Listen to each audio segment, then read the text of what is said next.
Good morning. I'd like to call the meeting of the Oversight Committee to order. It is, according to that clock, 9:06. Will the Secretary please take attendance of the Oversight Committee? Yes. Mr. Angelou? Present. Mr. Guerin?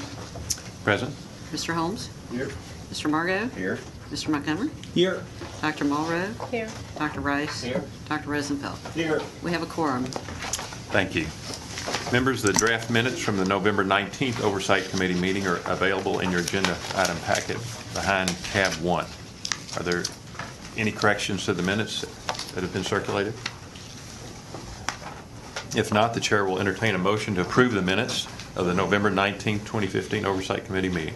So moved. Second. Got a motion and a second. All in favor, please vote aye. Aye. Any opposed? None. The motion carries.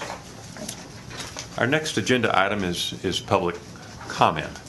Public input and comment are fundamental to our mission. CPRIT was created by the people of Texas to serve the people of Texas. And opening our meetings with public comment is an affirmation of our commitment to serve those who created us. Are there any requests for public comment?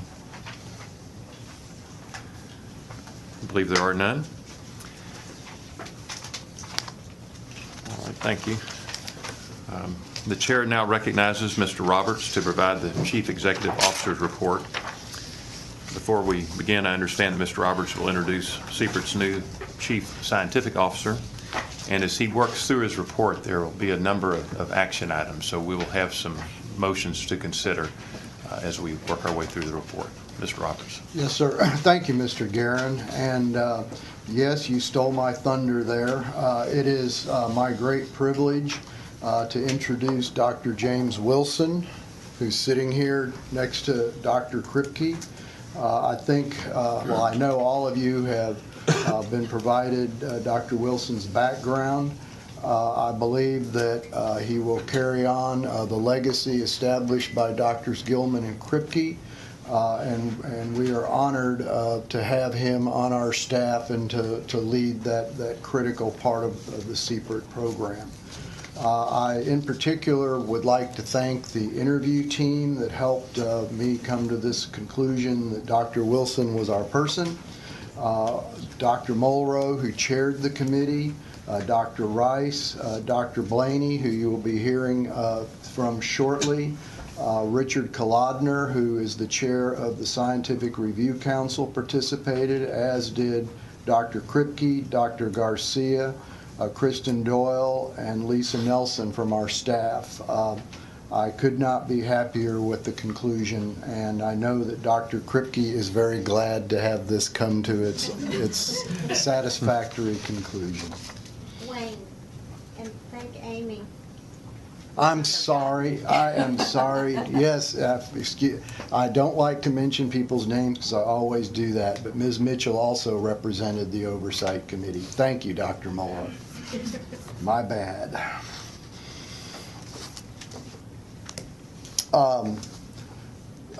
Behind the tab is a memo concerning action items from the November 19th Oversight Committee meeting. I included this because there was an extraordinary number of tasks that we needed to undertake to address issues and concerns. I won't go through each one of them, though at numerous points in today's agenda they will come up. For instance, the very first one, as will the targets. The one that I would like to call to your attention, though, is on the second page of the memo, the analysis of academic research program recruitment awards. We don't have anything immediate to report on that item, but we have discussed this, and with Dr. Wilson's arrival officially on staff on March 1st, we're going to need to pursue ways to document what happens to our recruitments and, frankly, our principal investigators in the scientific research program after their CPRIT award ends. What kind of follow-on funding have they gotten from federal entities? What kind of patents?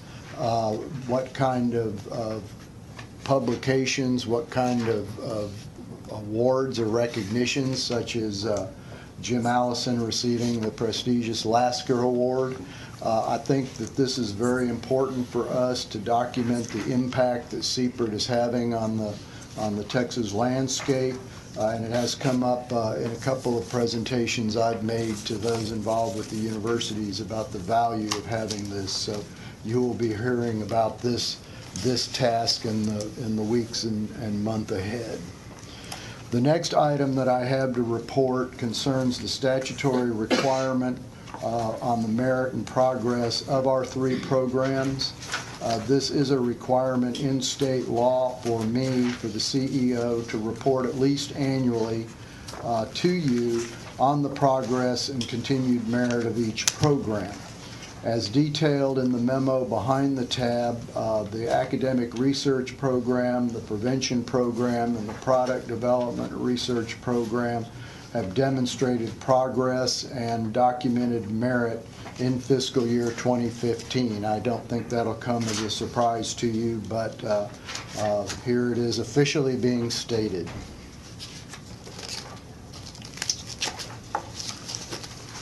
The next item on my list concerns the action item from November. You will recall that we had a discussion concerning the possibility of us having over-awarded to a small extent the amount of money to the prevention program. State law restricts the money awarded for cancer prevention programs to not more than 10% of the money awarded during any year. At the beginning of each biennium, CPRIT staff uses the General Appropriations Act calculation of appropriated amounts available for grant awards to determine the allowable prevention awards amount for the fiscal year. Prevention is actually a line item in our state budget, and research is as well, and that is used as the starting point. As part of our ongoing analysis of available funding, we discovered that the practice of using the appropriated amount figure to calculate the grant funds available for prevention awards unintentionally resulted in the accumulation of an overage above the statutory limit. This is primarily due to recruits declining offers. For instance, it's a simple calculation. Prevention awards are the numerator. The research programs, academic and product development, are the denominators. We have very, very few declines in the prevention awards, if any. I'm not sure we've ever had any.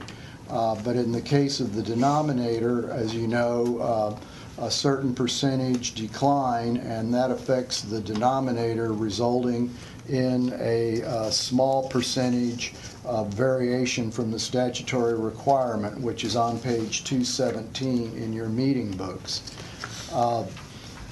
There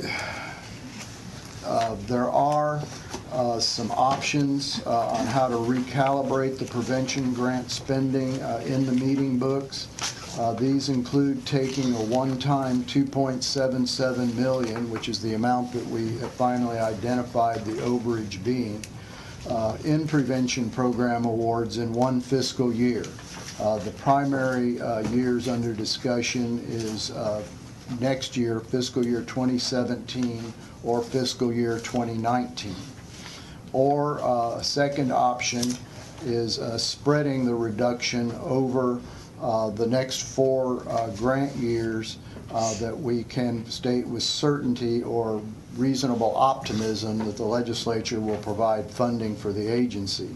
Or we can retroactively go back and reduce the amount of the awards in the contracts through amendments. This latter approach, though an option, is not one the staff endorses. I think it would be extremely disruptive to our prevention grantees, but it does remain an option. It is doable. And with that, Mr. Guerin, I will stop, leave it open for y'all's discussion. And any further comment you'd like to have from us? Thank you, Mr. Roberts. I know that most of the members of the Oversight Committee have engaged in a discussion regarding this issue in previous gatherings. Certainly the Prevention Subcommittee has discussed it in some length. Any committee members have questions they'd like to direct towards Mr. Roberts regarding this, how we're going to handle the overage? Mr. Roberts, do you have a recommendation to the Oversight Committee as far as how you believe this matter would best be handled? Yes, I do, and there actually are two recommendations coming from the staff. I was remiss, not only did I not acknowledge you, Dr. Garcia is unable to be with us today. She has an illness in her family, and she requested to be excused today, and I felt that we could adequately cover her, certainly with Ramona here as well. Dr. Garcia's preference would be to have the amount be removed in the last year that has been presented to you, fiscal 2019, under the hopes that over time the amount can be reduced. What has occurred, the reason why the numbers moved around on us is the prevention grantees have not in all cases expended the full amount of their award, which also therefore reduces the numerator in this calculation. My heart has me recommending that we go ahead and take the amount out of fiscal year 17 because it would provide evidence that as soon as the issue was discovered, the agency took corrective action. I prefer 2017 over 2016. I think 2016, with just 6 months to go, would be disruptive. And 2017, though, shows good intent on behalf of the agency to correct the issue. So your recommendation is to correct it all in 1 year and do it in 2017? Yes, sir. Any questions or discussion? Mr. Holmes? Yes. Wayne, is there some type of a provision for balancing out between years? In other words, is this a task that we need to adhere to the 10% each year, or is it at the end of the process it is not more than 10% of the total? The statute says each year. Then it seems to me that we fix it as soon as we know about it. Okay. Any further, Dr. Rice? Yeah, I was just going to echo that same thing. Notwithstanding the concern for disruption and not having heard any other detail from council, it seems like our obligation is to fix it as immediately as possible, which means 16 to me, not 17.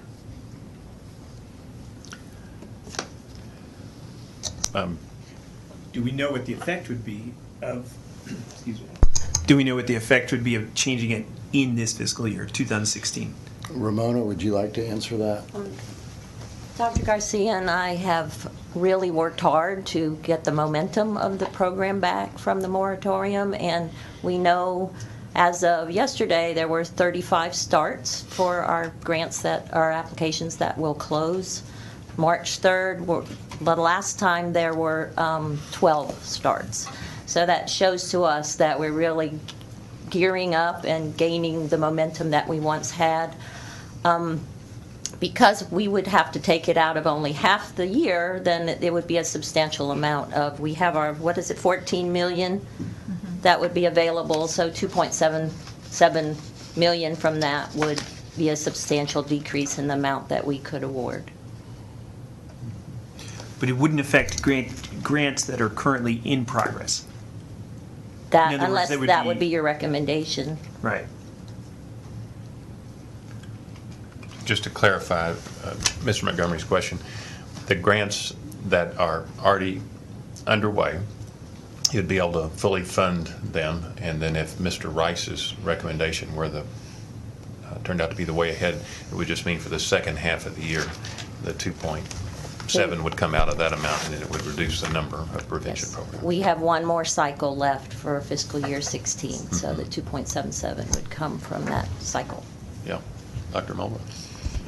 Is it true that prevention has explicit goals to get the majority of the state covered with prevention programs, and that we've made significant progress in doing that, but we're not quite there, and that you were working hard to get us there, and what we do the last half of this year may affect whether or not we'll be able to achieve those goals?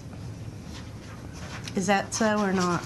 That is true. There, we have every quarter we report measures to the LBB, and this one is a yearly measure that we cover 100% of the regions of Texas. And we have worked very hard. There are some especially difficult regions of the state to cover with our grants, and we feel like we are making momentum in that arena, so it could affect that by the year end.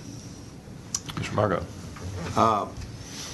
Following along Dr. Mulroy's comments, the majority of the dollars that are expended by CPRIT have been along the I-35 corridor, and the prevention grants tend to be in the more rural West Texas border areas, which fall along that mandate by the.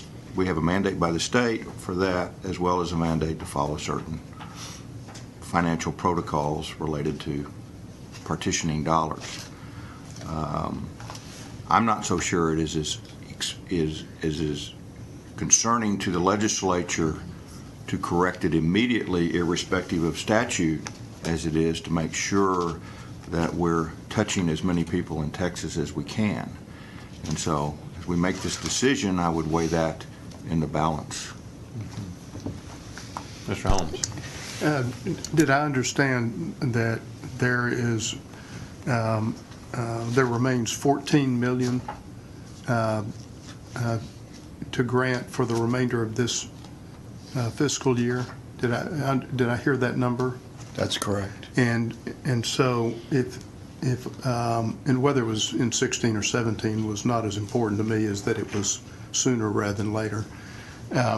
If you take the 2.7 off of that in 16, then you would have 11 million.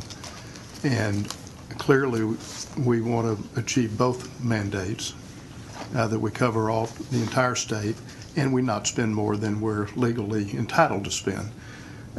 With 11 million, does that mean that we couldn't cover the balance of the state? I mean, we could. There is some judgment as to which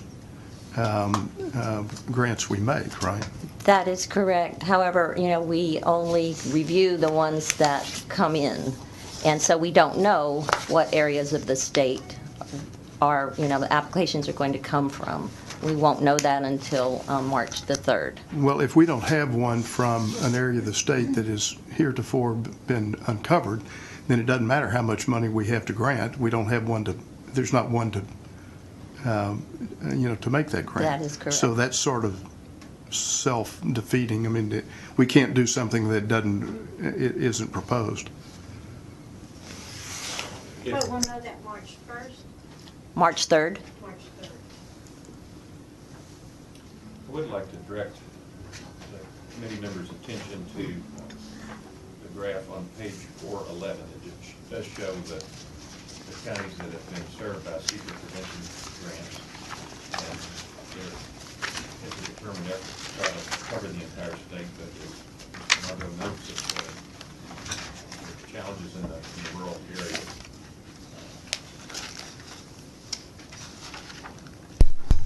As long as we're on the map.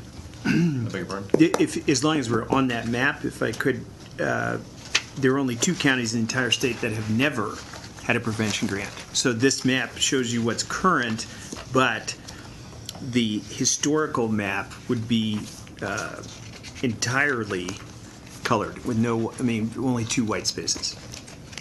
So we have, the prevention program has touched almost every, I think it's 150,000 residents or so in the two counties? 100,000. 100,000 in the two counties. So there are lots of people that have been. What counties were those? Do you recall? Coryell and Hamilton. And where are those? I can't read this print. Right, Hamilton's on 281, Stephenville, Hyco, Hamilton, coming down. And Coryell West is right in the middle, right in the middle in that Right. white space. near Belton.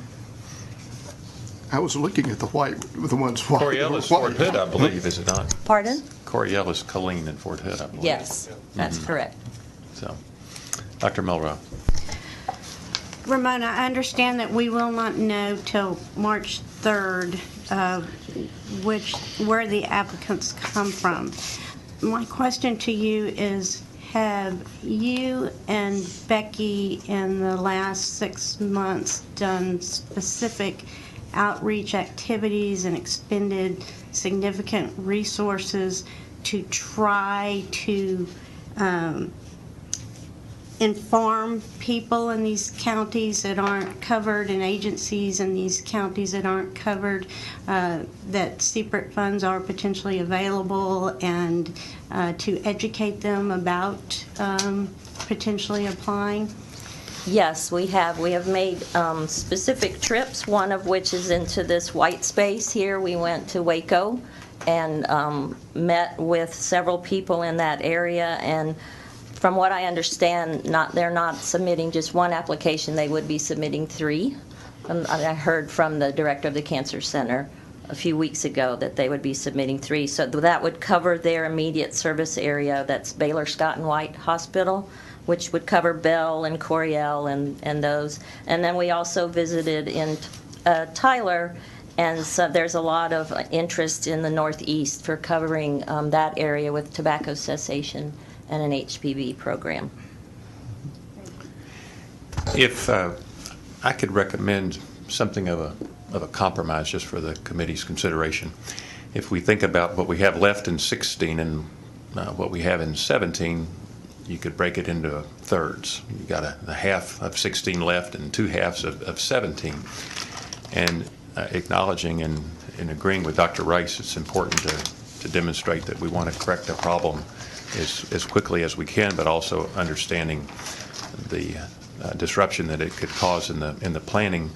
I would put forward for the committee's consideration a 1/3, 2/3 approach. Accommodate 1/3 of it in the second half of 16, and then the other 2/3 in 17. If it shows good faith, it seems to me reasonable to spread it over a period of time and not have to try to swallow it all in when so much of the planning for this end of the year is already underway. Would that be agreeable to the committee members? For clarification, what's the dollar amount we're talking about? The 2.8 million? 2.8, yes. So you're talking about 1/3 this year and 2/3 next? Mm-hmm. Okay. What's the consequence of exceeding the 10%? In other words, we is will there? be out of compliance with the statute. There's no. The question is, do I go to jail? No. Administrative law down. I might, but you won't. No, but you have to pay the difference. Mr. Chairman? Yes. And I don't mean to make light, or, we're not making light of it, of course, but I yet am confused on our capacity to make that decision if we're deciding that we're, out of compliance of the statute or the very specific parameter. I guess I'm just wanting to be sure that and maybe I'm just naive, but making sure that, those experienced with the legislature would say that would be, construed well, that we decided to make a plan to fix it over time instead of more immediately. Well, there is really no strict legal guidance on how to handle this matter, and the legalities of it certainly have been considered by the staff in trying to figure out a way ahead. There really is no strict guidance that we can fall back on, and in the absence of that, I guess I'll call on our general counsel to, under administrative law, what sort of discretion that a oversight committee or a governing body has in trying to remedy a failure to comply with a statute, short of having Will go to jail. A lot of people might want that. So, and we've laid out in the memo, this was an inadvertent violation caused mainly by the declinations. We have, by our actions, CPRIT has attempted to be fully compliant. It is just very difficult once people decline awards after the fiscal year is over. It affects the denominator for setting the 10%. There's no specific guidance in terms of how this is addressed once an overage has been identified, although certainly the Oversight Committee taking action to identify and correct the problem. And, again, from my perspective, correcting it sooner rather than putting that off, I think communicates a message of, we want to address this problem while balancing the program priorities in terms of the prevention program, which is already limited to 10% of the funding. I think the options that you have discussed demonstrate good faith to comply. Certainly, and you see at the end of the memo, we've identified several things that staff will do so that this problem doesn't continue to build. One of them, unfortunately, is that we are going to have to award less in the prevention program than the statutory 10% in order to address the declinations that will happen after the fiscal Can I year. raise a question there, or a point? I mean, the statutory is that we will not exceed 10%. We could do none, actually, right? I mean, Exactly. so the It's a statutory maximum. So it's. I just think the context is there is important because it's not like we try to get to 10%. That's actually just the maximum, and anything less than that is perfectly fine. Correct? Yes, it's a statutory maximum. And so we will do less than the statutory than we're allowed by the statute in order to try and avoid this problem in the future.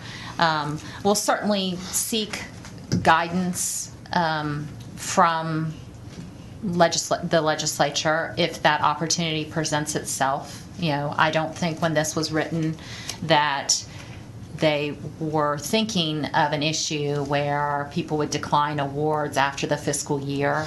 And so, we'll see if there's anything that we can do to address this problem going forward. So maybe it is not measured on a year by year, but it's measured comprehensively over a period of years. But it's just in summary, it'd be your opinion that either or any of these three approaches that have been suggested, the one that Becky suggested, the one that Mr. Roberts has recommended, the one that Dr. Rice has recommended, and then this fourth one that I have put on the table, all of those would be consistent with our legal obligations.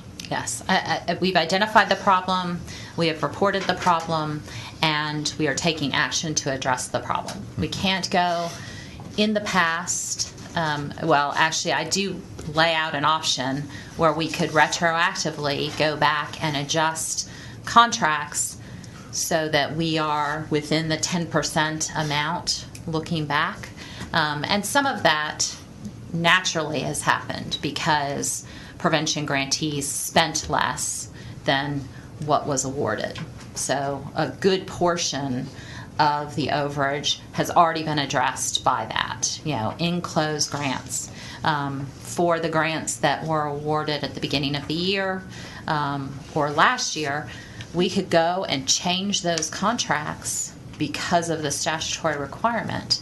But I don't know that is anybody's recommendation because that is very disruptive to the programs that have relied upon the approvals by CPRIT and have set up their budgets and their goals accordingly.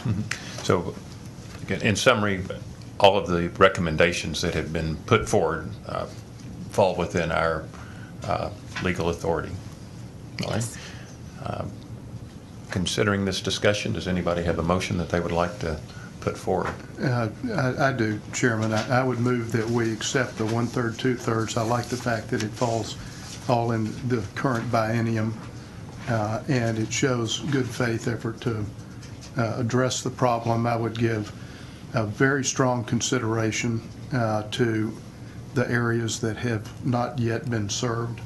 I would give some additional ranking to them, not to say that you would award to an applicant that is otherwise unqualified just because they're from an underserved area or an unserved area, but I would certainly give them extra consideration. And so the 1/3, 2/3. All right.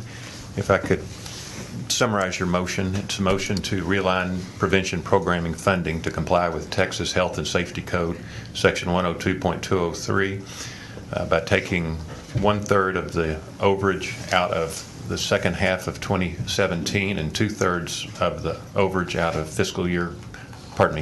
2016, 1/3 and 2/3 out of the fiscal year 2017.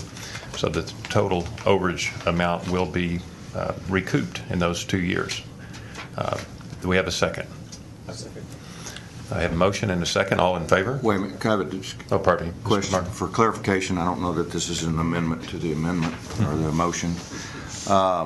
If in fact after March 3rd, you determine that you don't have the applicants that you all wanted for prevention grants, and the numbers are dropping, is there any way to adjust this so that the 2/3, if by chance we don't have the applicants, could come out of this fiscal year and switch to the 1/3 the next year?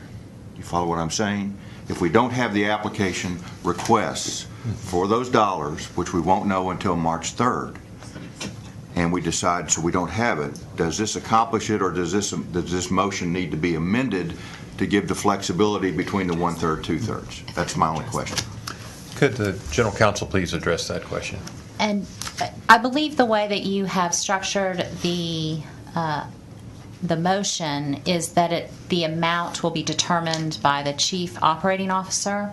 So, It's just within the biennium. yeah, in the event that prevention does not award the full amount that it's able to award, even with the 1/3 reduction, that amount will we will take that off, and it will reduce going forward for fiscal year 2017. So there won't. Motion stands. We're Yes. covered both ways. Okay. Thanks for that clarification. All right, we've got a motion and a second. All in favor? Aye. Any opposed? The motion is passed. Mr. Roberts, I would like to ask if you would address the issue of amending the minutes from the September 10, 2015 meeting. We will require, it's an action item. Yes, thank you, Mr. Guerin. I do request that the Oversight Committee approve a motion to add an addendum to the September 10th, 2015 minutes. I distributed an email communique to you folks late yesterday on this issue, and you may not have all had an equal chance to see it. The addendum that I request would reflect that Angelos Angelou voted to approve an award to UT Austin, specifically award RR 16005, at a time when he held a conflict of interest. Mr. Angelou's vote did not affect the outcome of the recommendation, which received unanimous approval by the Oversight Committee. This came to light because Mr. Angelou self-reported the conflict after becoming aware of the issue and conferring with CPRIT's General Counsel.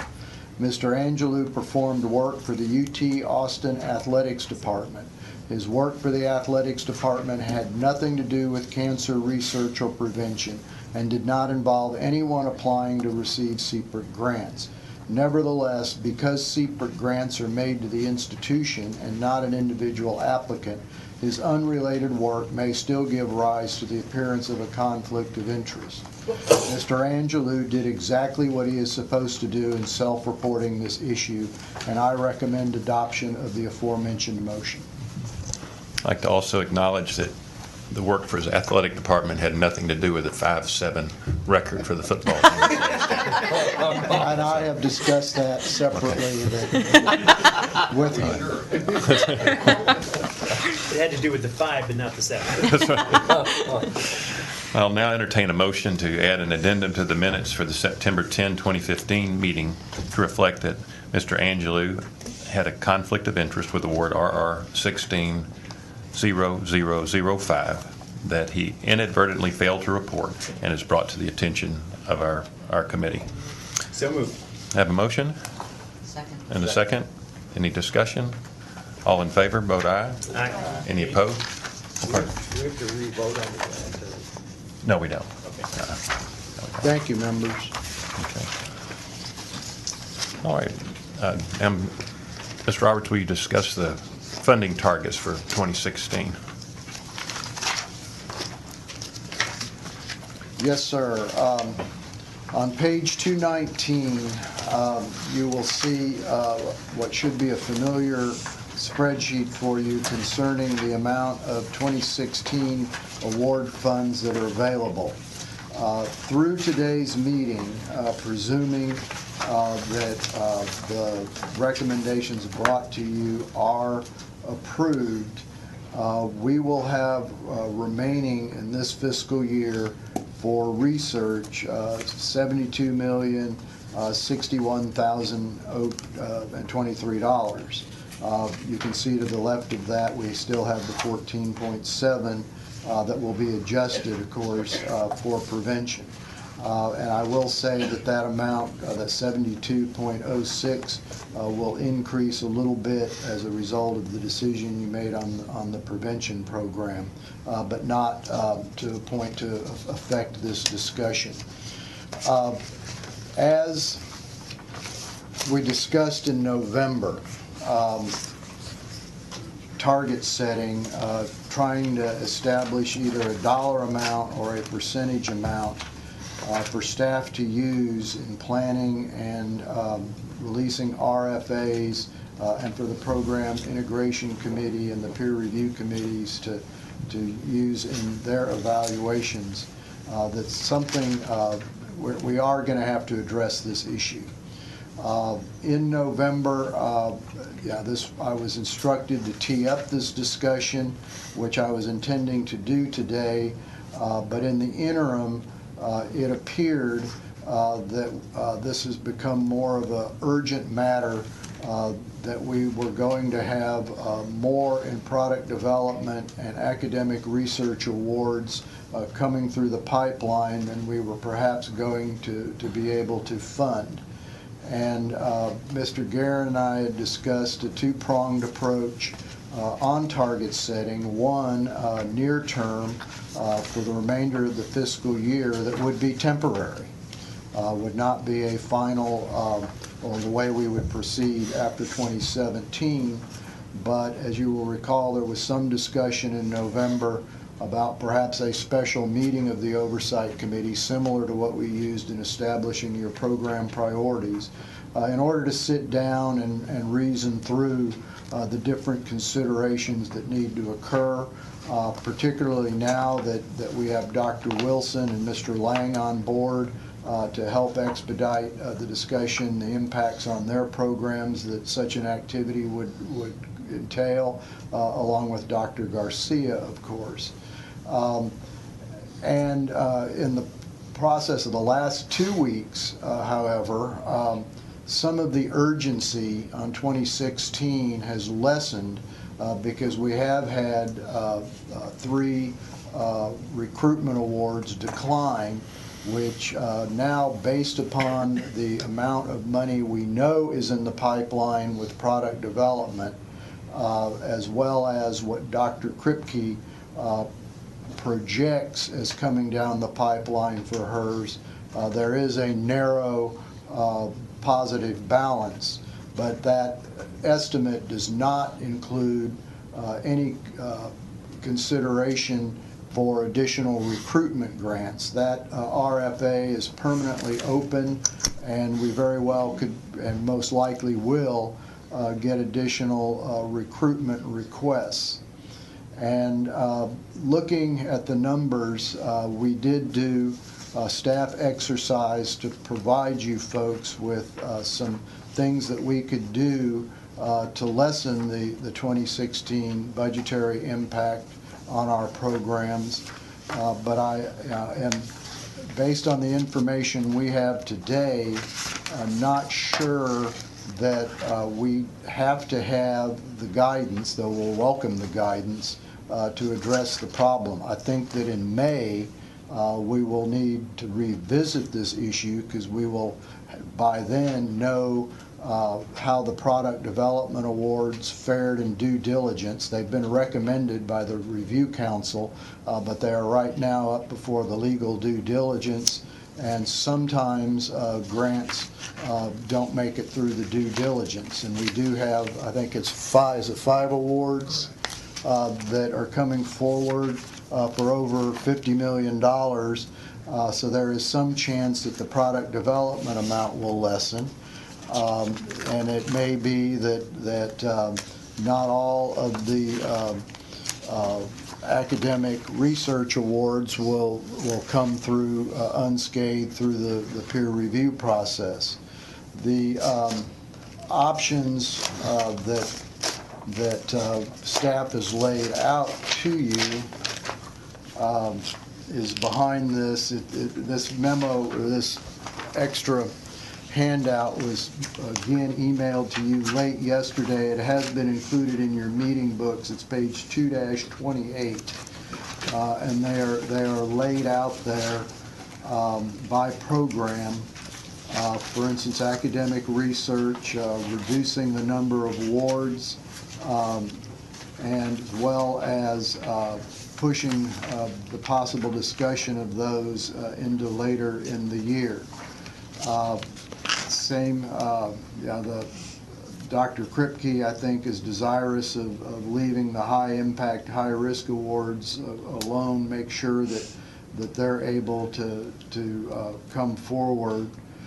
But something to consider on the table on page 227 is we have not yet hit our historical average on the number of recruits that have declined. I recognize, I mean, this is as unpredictable as guessing what the product or the Scientific Review Council will recommend, but based on history, we probably or could have another $5.5 million turned down. You could close the recruitment RFA. There's the possibility of ultimately a pro rata reduction to all recommended awards, and instructing the Scientific Review Council to use a higher funding threshold to reduce the number of applications coming forward.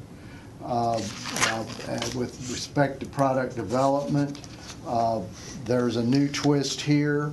I could instruct Mr. Lang to work with the Product Development Review Council and others and actually go in and see if some of the 5 projects moving forward can't be reduced. What would be the impact on them, where we could find some savings there.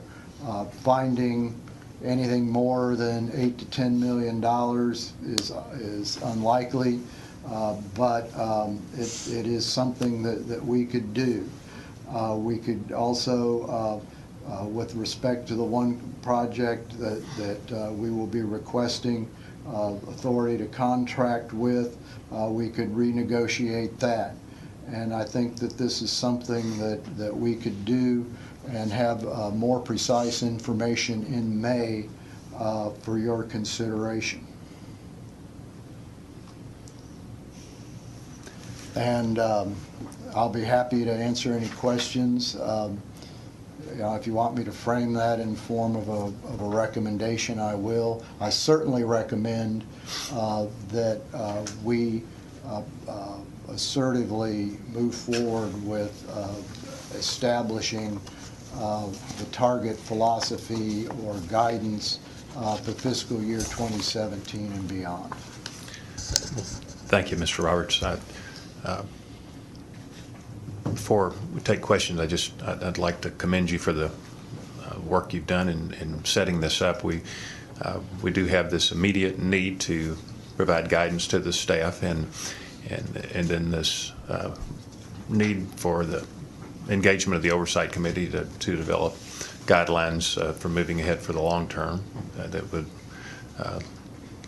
expect to be able to guide the staff over the last 4 years of this CPRIT existence. So if perhaps at this point we'll just direct our attention to this short-term issue and the guidance that you need, that the staff needs to really finish out this year and guide the staff over the months ahead. But do we have any questions of Mr. Roberts on that? Yes, sir. Gwen, could you review the situation again with the Scientific Review Committee and the overage for that part? Well, it's the overage, based on the information we've got now, has disappeared. We actually have, if you look on page 225, about a balance of about $1.8 million, but it does not take into account additional recruitments that may come along, which I suspect, and I think Dr. Kripke also suspects, will occur.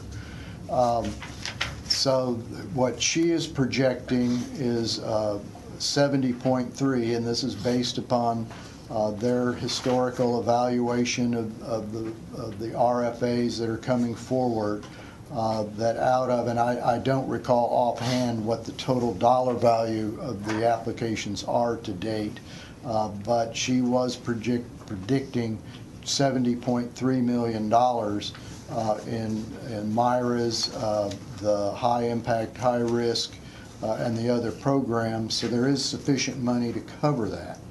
And my suggestion is that between now and May, we will have that lengthy peer review in Dallas, that she work with the Scientific Review Council and see if that amount can be reduced. It may end up being higher, to be honest. I mean, it's just a historical estimate, and allow us to do start implementing some of the other ideas in order to reduce the need to not fund worthy applications that come to us from the review councils. And for the scientific grants, could you remind me when the RFAs are issued? Are they issued with a cap on them? Are they? Let me have Dr. Kripke come up.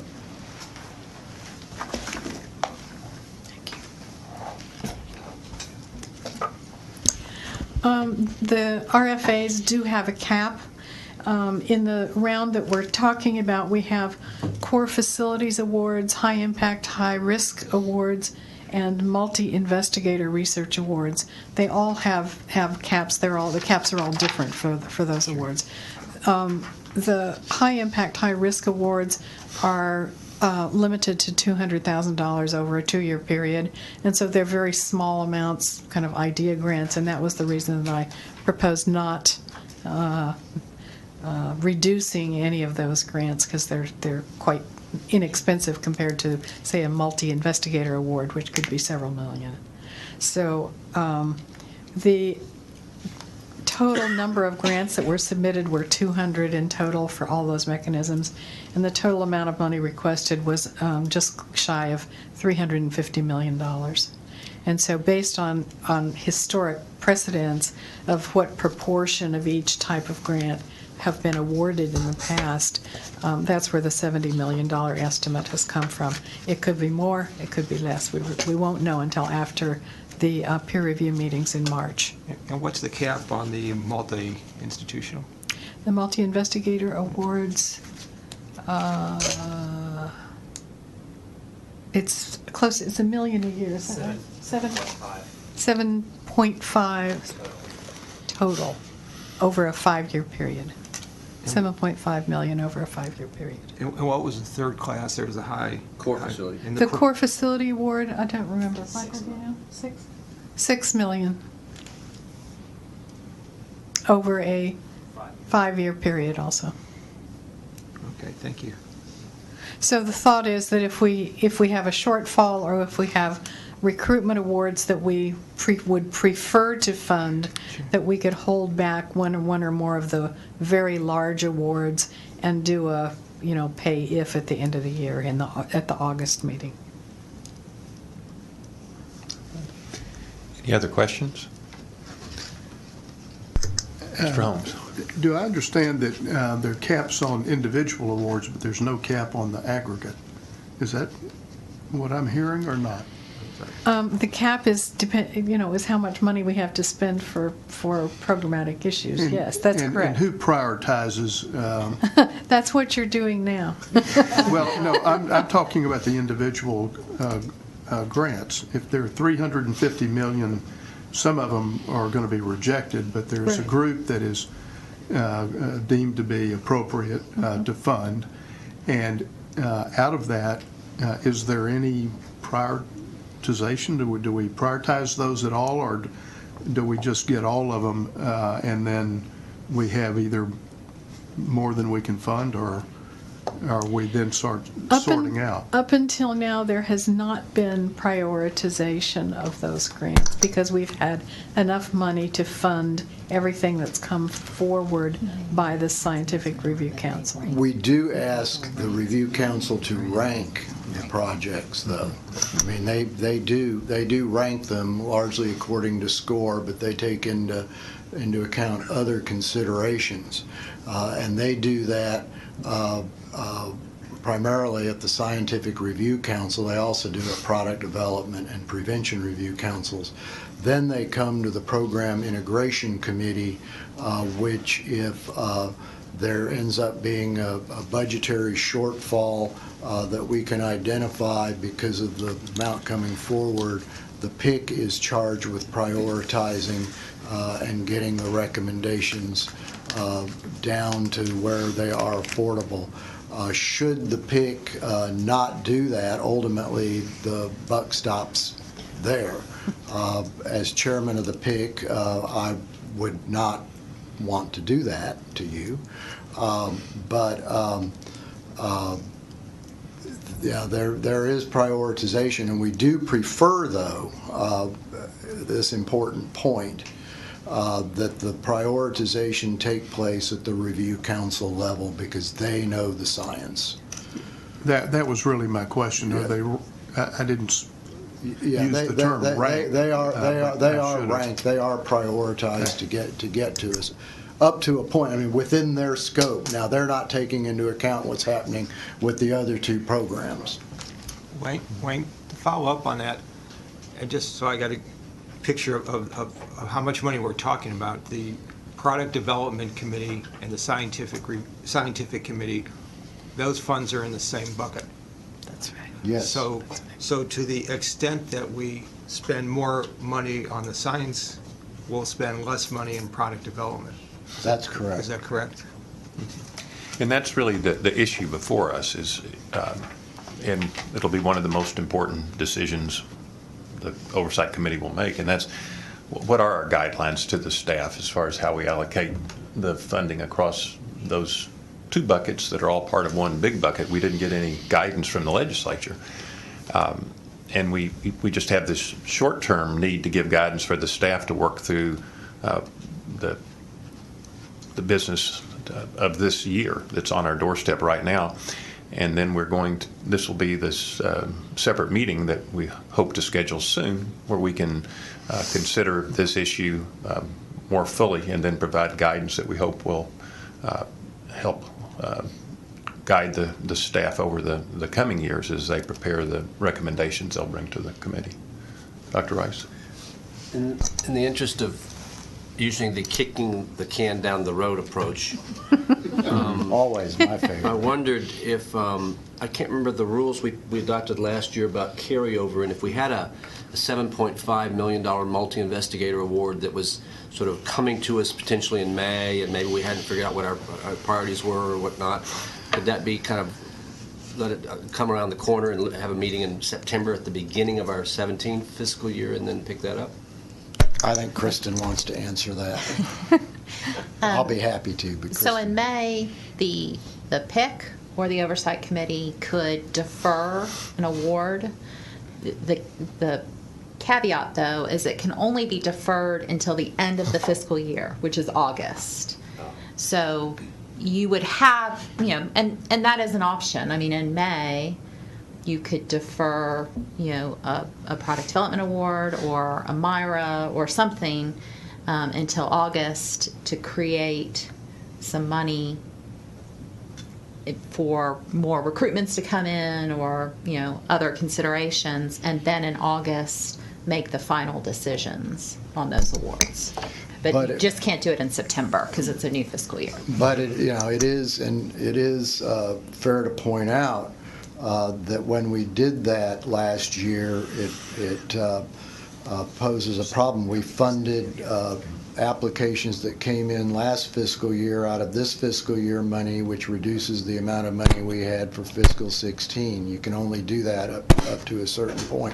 We have been lucky. I mean, the demand, the interest in our programs is high.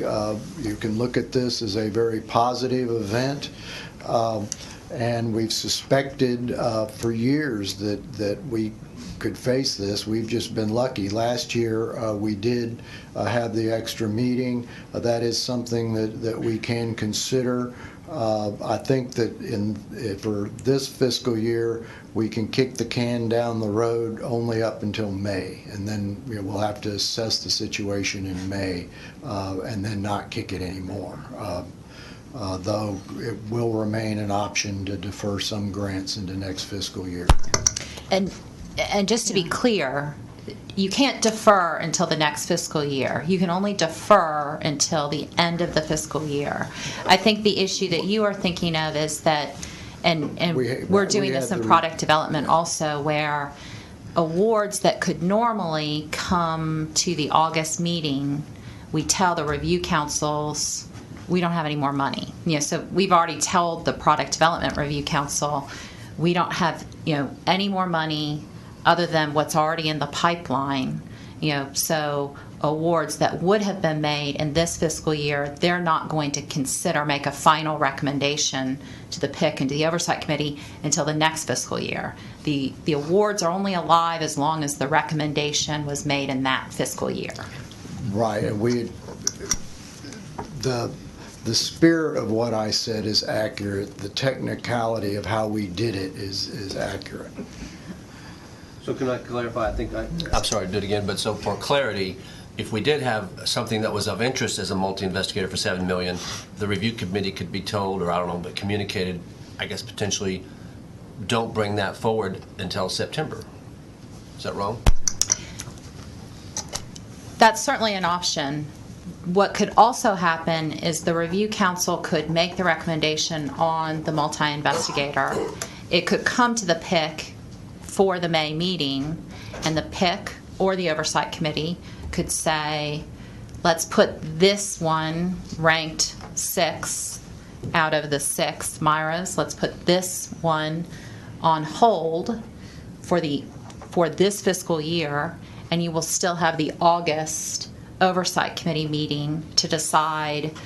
We either have these 7 great recruit awards that we want to prioritize ahead of this MIRA that's been deferred, or we find out that we've got more money because some recruits have declined since the May meeting, and that pool of dollars there will be left with the recommendation pending for the MIRA. And as long as action's taken by the Oversight Committee at the August meeting, then that MIRA could be approved. If no action's taken, then it dies just by operation of the calendar. Dr. Mulrow? Are there any kind of caps on individual product development awards?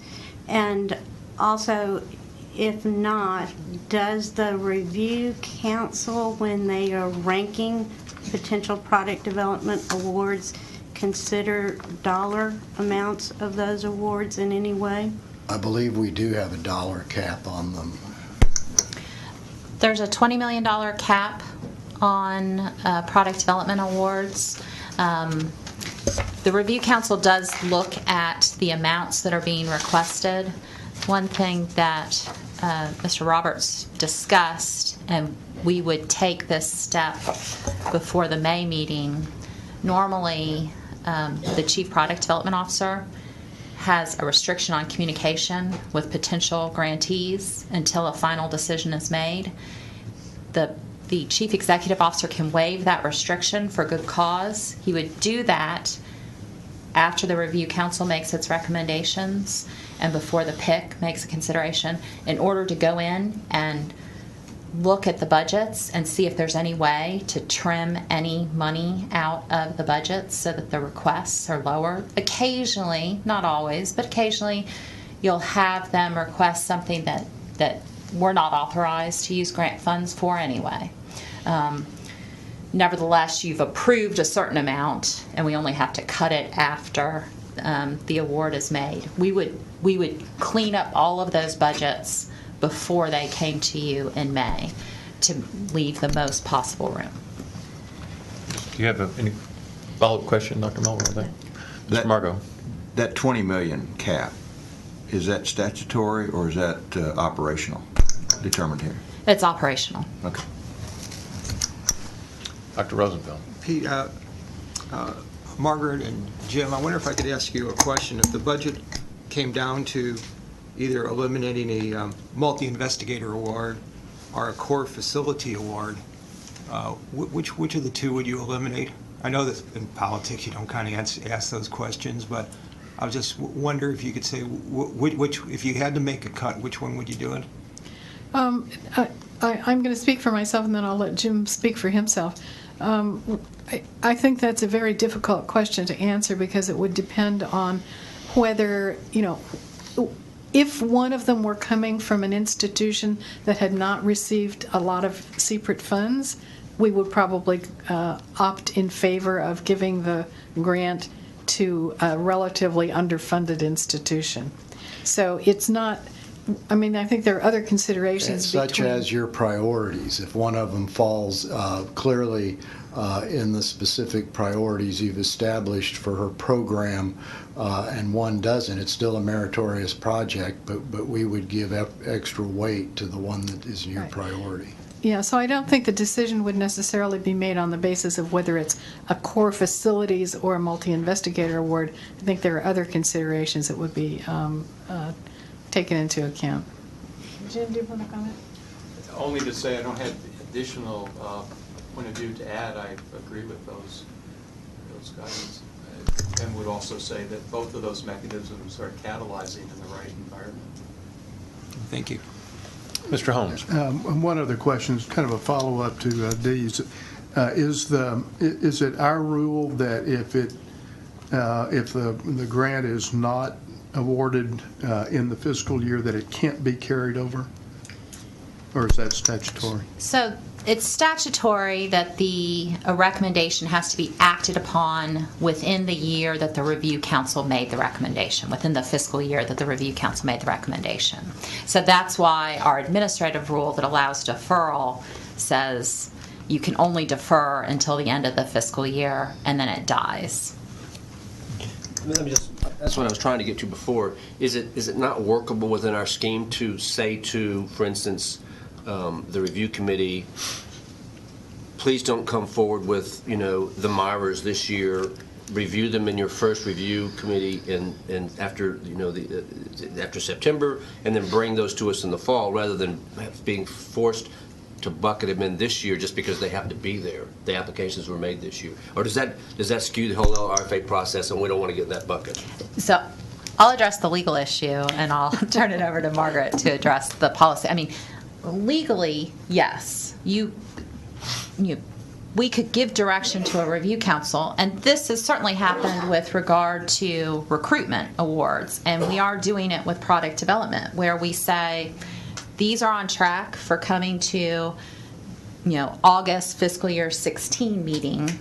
We know we're not going to have any money to fund them, so instead of getting a recommendation in fiscal year 2016 that will only last through that August 31st date, we want you to wait and have your meeting to recommend those awards in fiscal year 2017. So you can certainly say that. Now, with regard to Myra's, I'll turn that over to Dr. Kripke to address. Yeah, I mean, the other consideration of holding the grants back is that things change in the interim, and so you would have to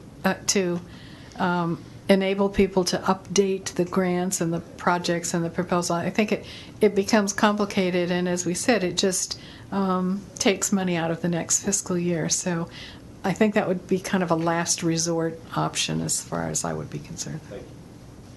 Okay, any other questions or other comments? Mr. Roberts, do you have pardon me, Dr. Mulrow. So one of the things that we're going to be thinking about over the next year is how we feel about product development monies and research monies, and whether we would advise that more monies than are currently going to product development would go to product development. Is that correct? Well, I think that is an aspect of it, but we're going to consider it more broadly than just answer the question, is what product development currently spending the right amount?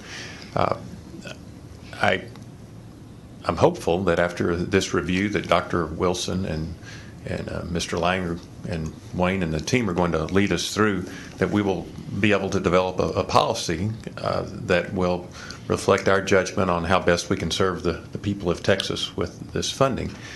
Over the life of CPRIT, the tension between those two buckets has been an issue. I think in early days of CPRIT, it was a very divisive issue.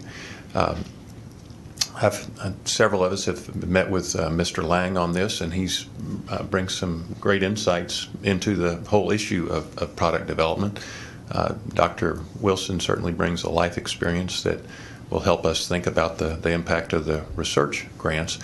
But I mean, short answer to your question is yes, but the exercise that we're going to go through is going to consider it from a policy perspective, and I'm hopeful, based on our consideration of all the issues related to that policy discussion, we will be able to come to a consensus on allocating between those two pots. And it would never be a rigid guideline. You would never want to get to the end of the year and say, well, we've run out of good research projects, but in order to get to that whatever percent, we're going to have to fund this one anyway at the expense of a higher rated product development. So there'll be guidelines, not rules, but this will be a very important undertaking for us as an oversight committee, and to provide that guidance and the exercise that we're going to go through to help us render a judgment. I think it's going to help all of us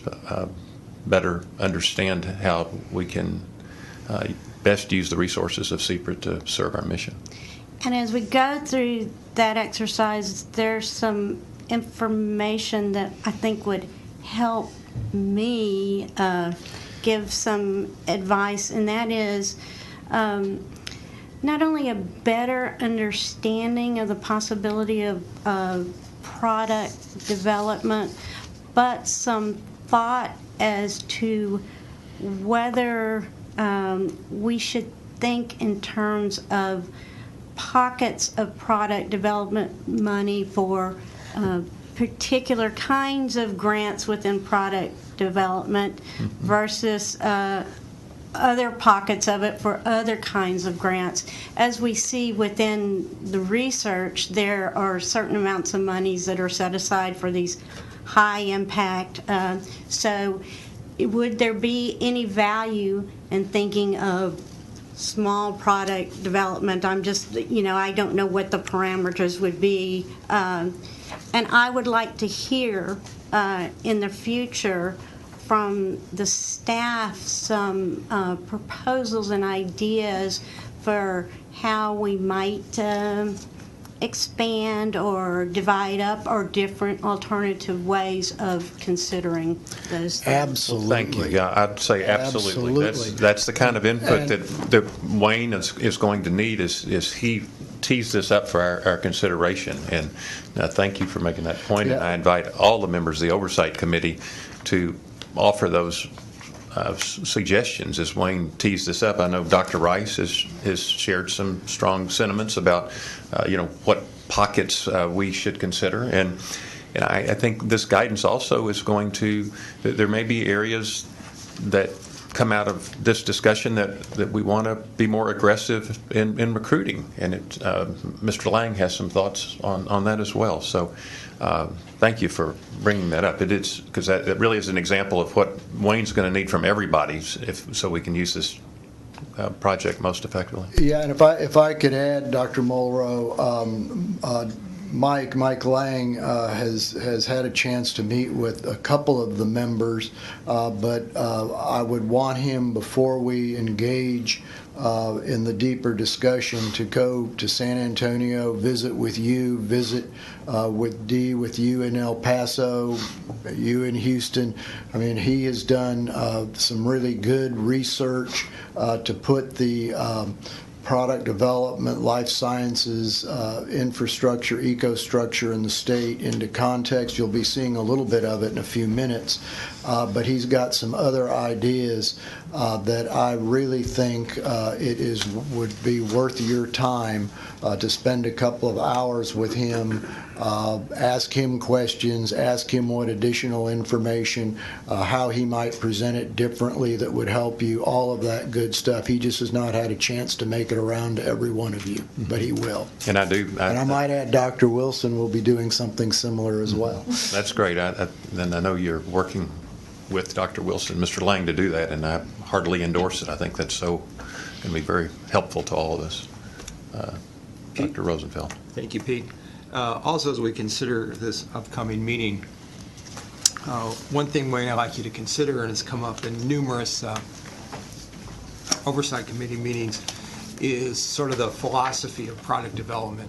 Whether product development is a passive entity in which we just take those companies that knock on our door, or whether we go out and seek the companies we would like to recruit to Texas. And in that light, I'll just emphasize that the AACR meeting in New Orleans is in, what is it? Mid-April. Mid-April, which would be just a fantastic meeting for our CPRIT to have a presence at. But really, the bigger issue is how do we attract the companies for our CPRIT to consider? Is it a passive, or do we go out and knock on doors in Cambridge, Massachusetts, and look for the best companies? Yes, sir, and we'll have to check with the calendar. I think, I forget, Mike, where we've got the product development review. We have some conflicts, but I would like CPRIT to start having a stronger presence at the appropriate national meetings, and we have scheduled in early June. Several of us will be going out to San Francisco for the Bio Conference, and we are going to be sharing in a Texas State table, so we will have an opportunity to display our wares, so to speak. But as they're academically oriented, I'm going to want Dr. Wilson to represent us. As they're product development oriented, Mr. Lang, and prevention, Dr. Garcia. I don't want to cut off discussion at this point, but really in front of us right now, we do need to give staff guidance for this year. And this discussion has been very helpful, and Wayne's been furiously taking notes from the guidance, but I encourage everybody to get in touch with Wayne, and after you've had your visit with Dr. Wilson and Mr. Lang, I think it'll spur some additional thinking as well. But all of those ideas are great ones to help guide Wayne in teeing this up for this long-term decision. But in front of us right now, we do need to give the staff guidance for this year. And I don't know if we have an additional comment or question on that. If not, and I'll check to see if we do. If not, Mr. Roberts, do you have a recommendation to us? I recommend that you let us investigate the options that we've discussed to see if there's what we can gain from that, but that we prepare to find out or discuss in May what kind of target setting we need to do for the remainder of the fiscal year. To use the words, kick the can down, but to May only. And I do request that if we can't establish a time today, that in the next week or so, that we identify a time that the Oversight Committee can get together in a special workshop in order to begin this discussion. But as far as allocating funding among the two buckets, as we refer to them, at this point, you do not have a recommendation for the Oversight Committee and would like to defer that until May? Yes, sir. All right. Thank you. All right. Thanks, Mr. Roberts.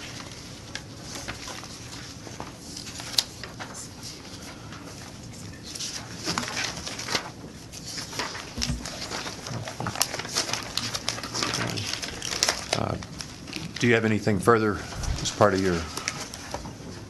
your report? I don't believe I do, other than to say that monthly activities reports are copied behind the tab. The dashboard is behind the tab. Subject to Kristen, I've covered everything I need to cover, right? It's been a long discussion. Yeah. Excuse me. All right. Any other questions for Mr. Roberts? All right. If not, I'd like to now recognize Dr. Kripke to provide the Chief Scientific Officer's report. Dr. Kripke also will introduce the Program Integration Committee's grant award recommendations for recruitment awards. Dr. Kripke. Oh, thank you, Mr. Guerin. I'll try to be very brief today. We do have the grants, as we just discussed, under review. The review will take place in Dallas between March 9th and 16th. And if any of you would like to join us, please feel free to do so. Just let us know whether we can expect you or not.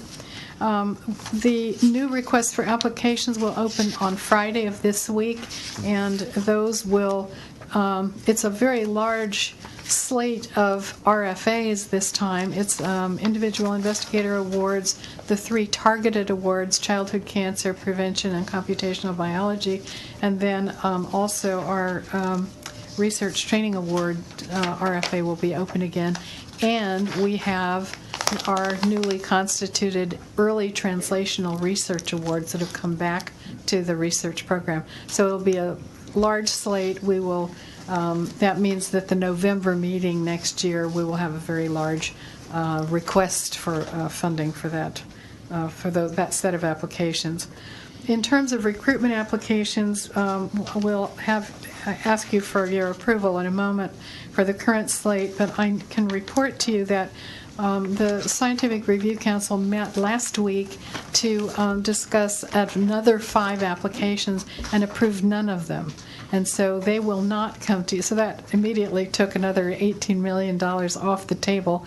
But we're not done yet for the year. As I think you will recall, the majority of our applications for recruitment do come in the spring, April, May, June. And so I think we can look forward to seeing a number of recruitment applications coming in still during this fiscal year. That's really all I have to report. If you will indulge me, since this is my last meeting with the Oversight Committee in my official capacity, I just wanted to say that when I first signed on at CPRIT, it was not without some misgiving. This was about 3.5 years ago. For example, the day that my appointment was announced, the person who hired me, the then CEO, resigned. And so that was a little disconcerting, a little unsettling. But then there was the prospect of a brand new oversight committee that was appointed by government officials.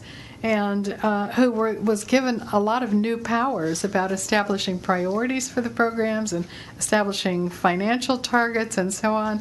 And so that was also very worrisome.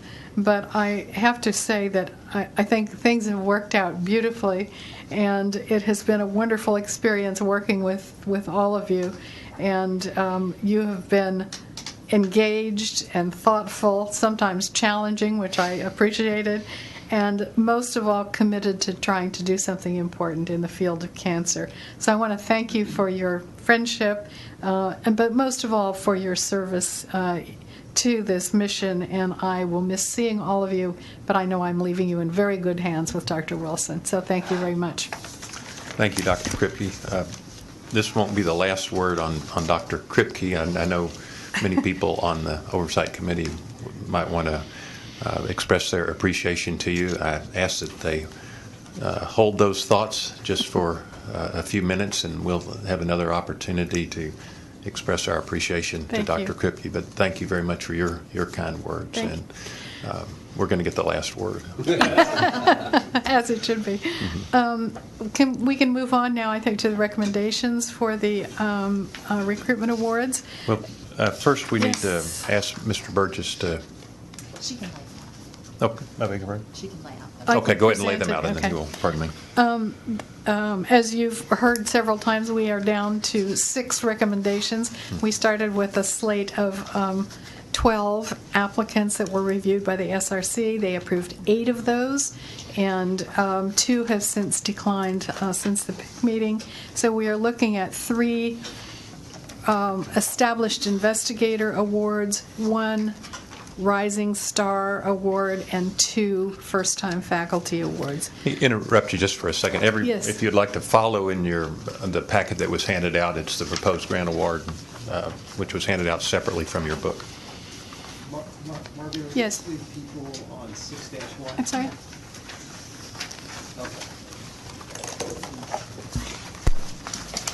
Okay, everybody's on the right page. So the total amount of money that is being requested is $26 million today for these recruits. 2 of the recruits, just for your information, are in bioinformatics or computational biology, which I think is a very good sign for us. One of them does theoretical work analysis. That is Dr. Travers, who's being recruited to MD Anderson. And the other one works on, let's see, he's, that's structural biology. The other one is the Rising Star, who comes from the Department of Biomedical Informatics at Vanderbilt University. And he's doing some extremely interesting work on proteogenomics. Now, I had to look it up. I have to tell you. And what it involves is genetic alterations and what consequences those have for proteins. Because proteins are what you might be able to detect for early detection. And so it's the putting together of proteomics and genomics to make sense of the alterations that occur in cancer cells. Very important work, really terrific. He's being recruited to Baylor College of Medicine, and so I think that's another recruitment that we should be very pleased with. There is also a candidate here, one of our first-time faculty members, Dr. Gilbert, who's being recruited to UT Southwest, I think from University of California, San Francisco. And he was considered one of the best candidates the committee has ever seen in their history of reviewing for CPRIT and reviewing for other organizations. So this is a star candidate. We hope they're successful at recruiting him. He's working in a very exciting area of the CRISPR-Cas9 work. And for those of you who have not heard about that, this is the gene editing work that is so exciting. It will be in every newspaper if it hasn't already, because it's a new technique that allows you to go in and change individual genes, either take them out or turn them on. And so it's a very, very powerful technology. I should point out also that this is a technology that comes from studying how bacteria resist virus infections. Had nothing to do with cancer, had nothing to do with new technologies. It was simply a biological question of how bacteria protect themselves against viruses and bacteriophage onslaughts. And the answer is that there are CRISPR's answer, I don't know, help me out here, Craig. I forgot. It's repeated, I'll have to look it up. Palindromic repeats. It's a DNA. It's a piece of DNA that has a lot of repeated sequences in it, and it has special properties for going in and integrating into all kinds of cells and actually changing the genomic structure. The big concern, of course, is the use of this technology in human embryos, which is now possible. So it's very powerful technique, and you will hear a lot more about it. This young man is one who has been at the forefront of the development of this technology, and so I'm very hopeful that they will be able to recruit him at UT Southwest. Who was that again? Which person? Dr. Gilbert, yeah. Luke Gilbert, yeah. Any questions before we go into the... Anyone have questions? I'd like to ask you to just summarize for us how these recruits address the priorities that we the committee has set to guide the selection process. The only priority that's really addressed is the one for computational biology, and as I mentioned, one of the first-time faculty members and one of the established investigators are both in computational biology fields.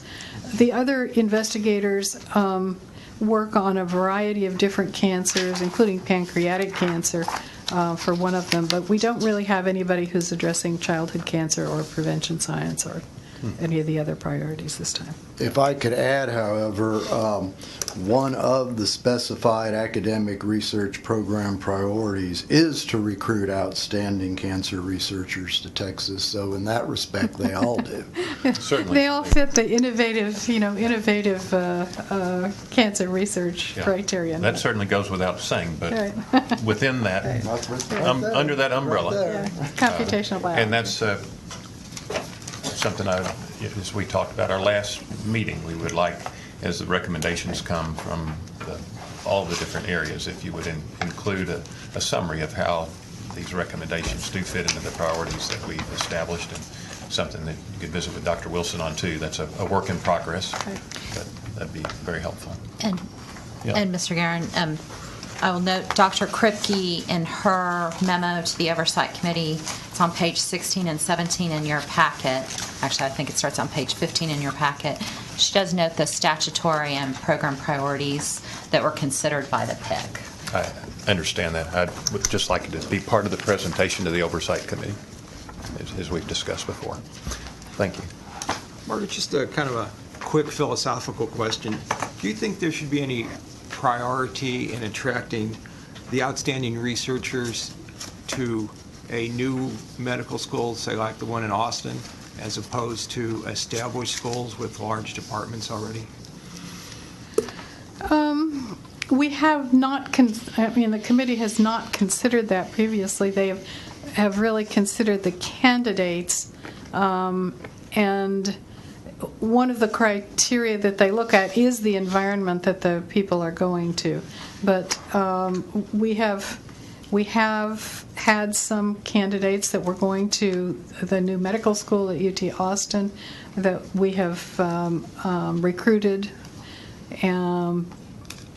several of them actually. But there's no consideration really given to whether these are established institutions or new institutions. It's really about the candidates more than about the institution. Do you think there should be a priority? Well, that would be up to you to discuss, I would think. Thank you. All right. Thanks, Dr. Crippen. So CRISPR is clustered, regularly interspersed, short palindromic repeats. Okay. Yeah, I thought everybody knew that. Okay. All right. Vince Burgess, our Chief Compliance Officer, will provide the compliance certification report for all the proposed awards.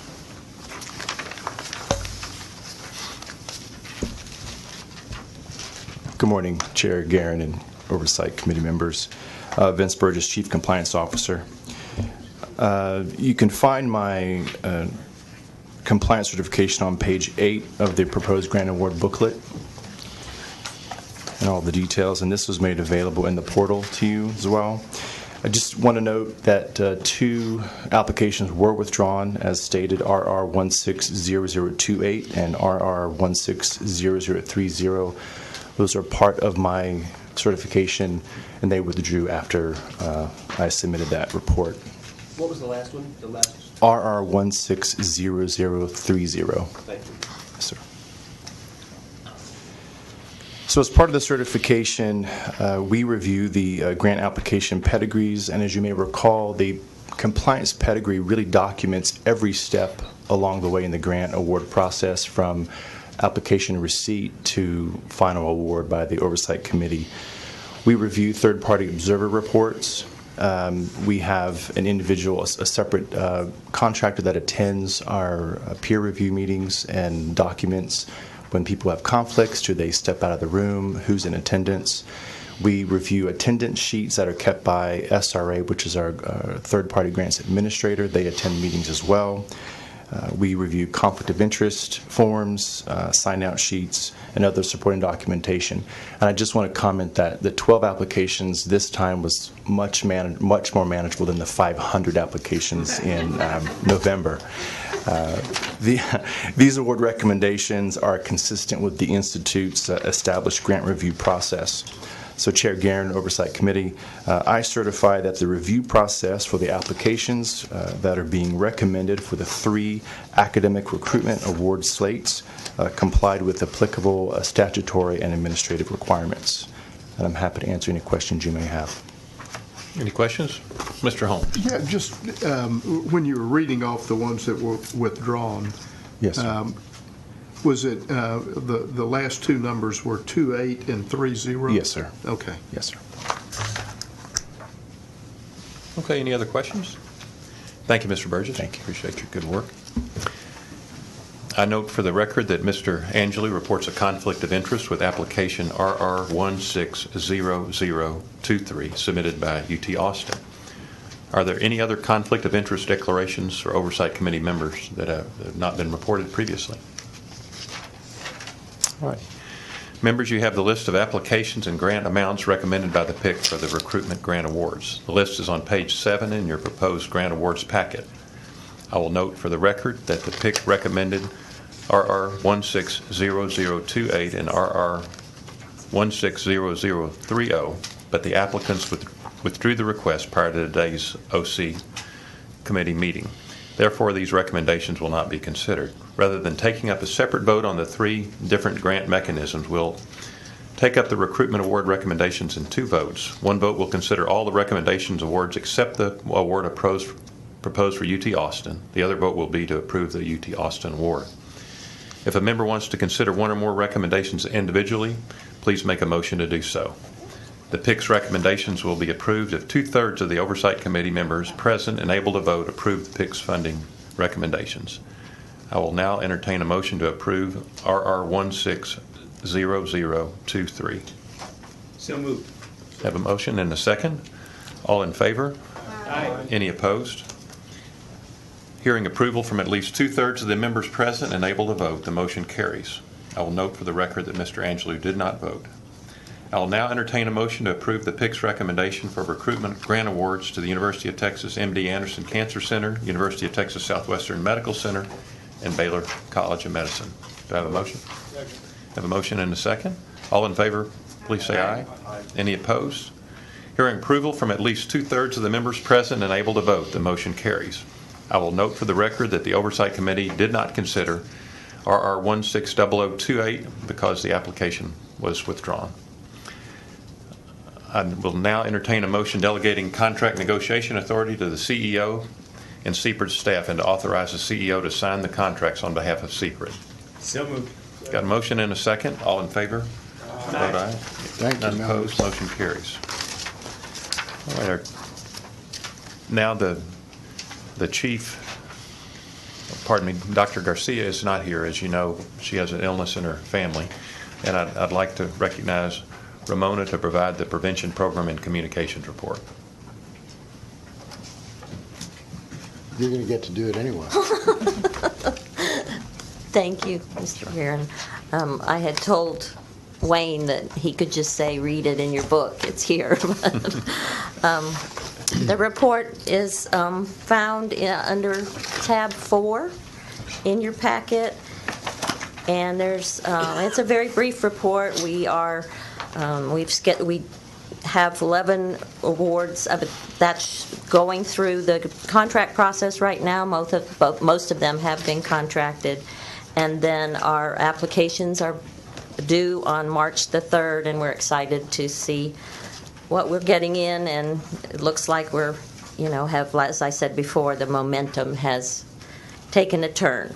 We did visit Rio Grande Valley with Mr. Roberts and had a very good visit there. Talked with lots of people who were interested in both our prevention program and our research program. So that the new medical school, there's a lot of energy down there with the new medical school that's coming.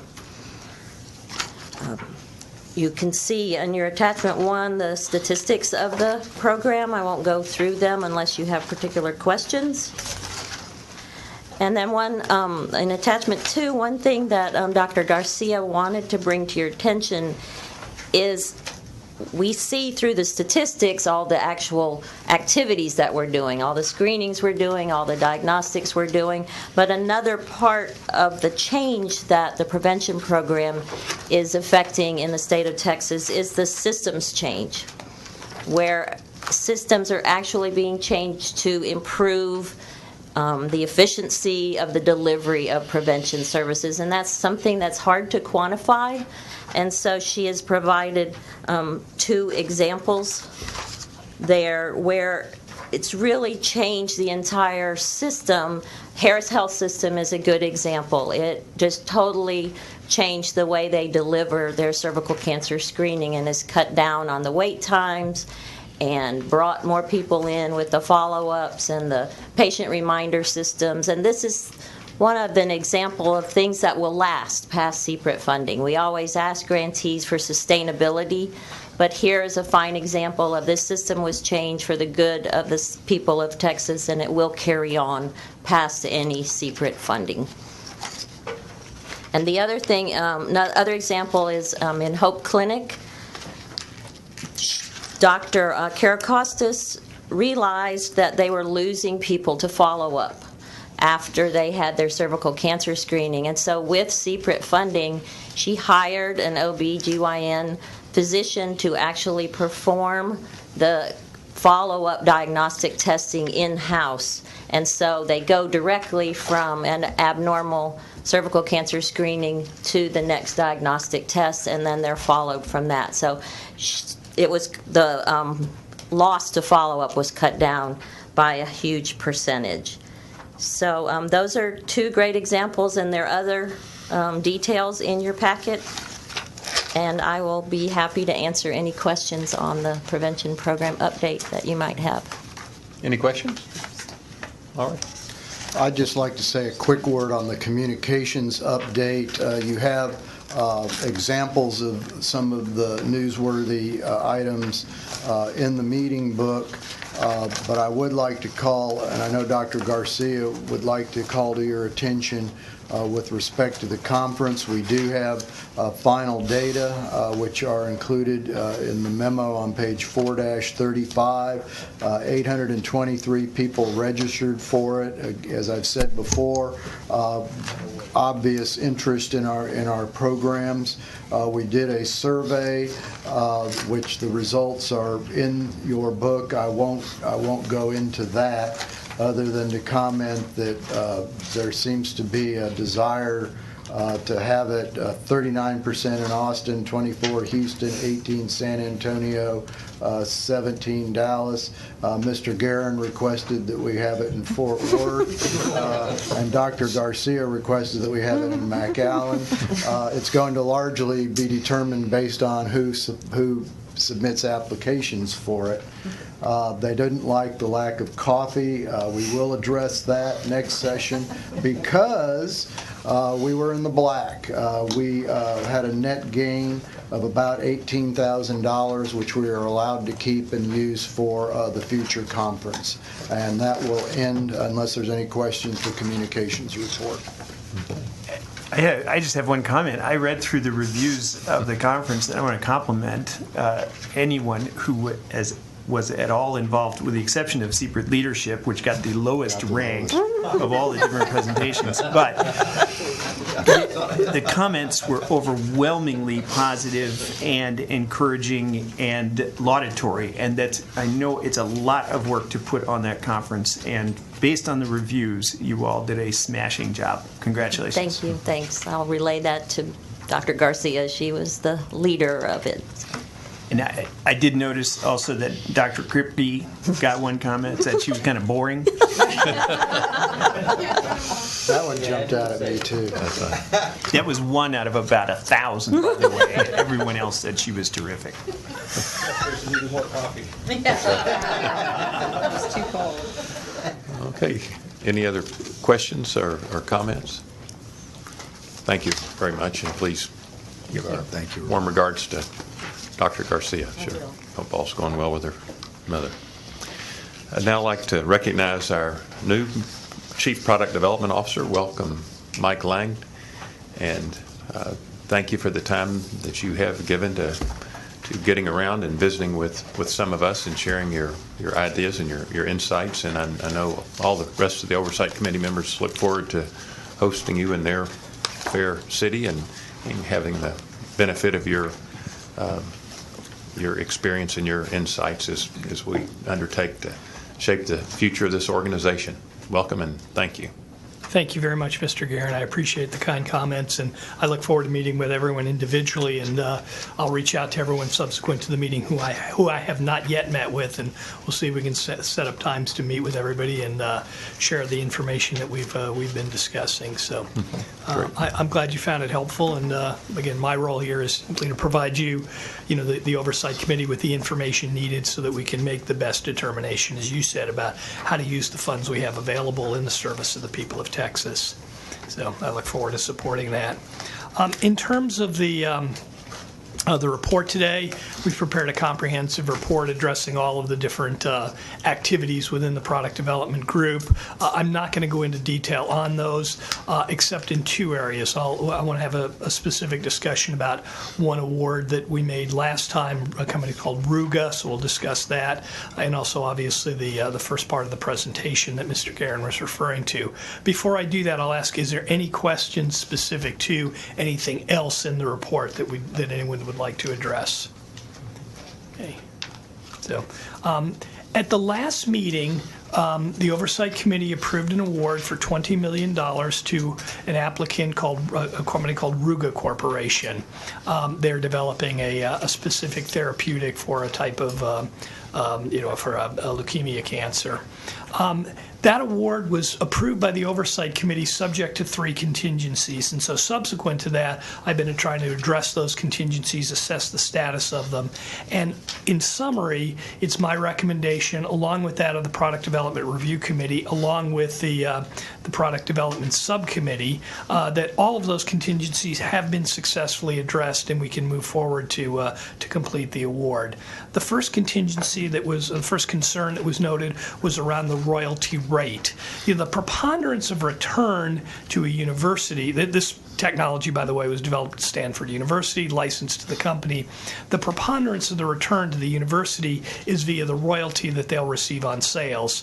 And there was a concern noted that the royalty rate was 15%, which is very, very high relative to standards. A thorough analysis of the license agreement shows that it's a stepped royalty. It starts at 1% and goes to a maximum of 3%. It steps up based on sales volume. That's well within the range of what's typical. In fact, that's at the very low end of the range, which is most attractive to the company. There was a specific a note about a 15% royalty, but that's only applicable in one very narrow circumstance, and that circumstance being if Ruga was to sub-license this technology to another company, that 15% would only apply to the sub-license fees that they would obtain. So the overall royalty rate is very, very attractive, as I said, at the low end of what's typical for these types of relationships. So again, it's my recommendation, along with the Product Development Review Committee, along with the Product Development Subcommittee, that contingency has been successfully addressed. I should also note that in the IP report, that was not noted as a concern at all. So I think that one we're pretty clean on that. Second contingency was, again, there was a concern about a potential for a stepped royalty, meaning that if they if Ruga used a specific sub-license, specific company to actually manufacture the drug, that manufacturing process would also have that manufacturing process would be specific to that company, and they would charge an additional royalty. And that is a concern, and Ruga has successfully addressed that. They have one company that they've looked at, one contract manufacturer. It's actually here in Texas that may, depending on which process they select, may include may request an additional royalty. However, they have several other alternatives that would not be in that position. They would not be able to request a secondary royalty. So if this one that may request a secondary royalty does, then they'll simply negotiate that point away or go to somebody else. So that does not appear to be a valid concern. The third concern was about location and the team. This company is currently in San Francisco, again being a Stanford licensee. The CEO, the current management team have committed to relocate here to Texas upon obviously approval of the award. All their new hires will be made here in Texas. The C-level staff and all the appropriate operating team will be based here in Texas. They've already leased space down at the Texas Medical Center in Houston, so they're all set with that.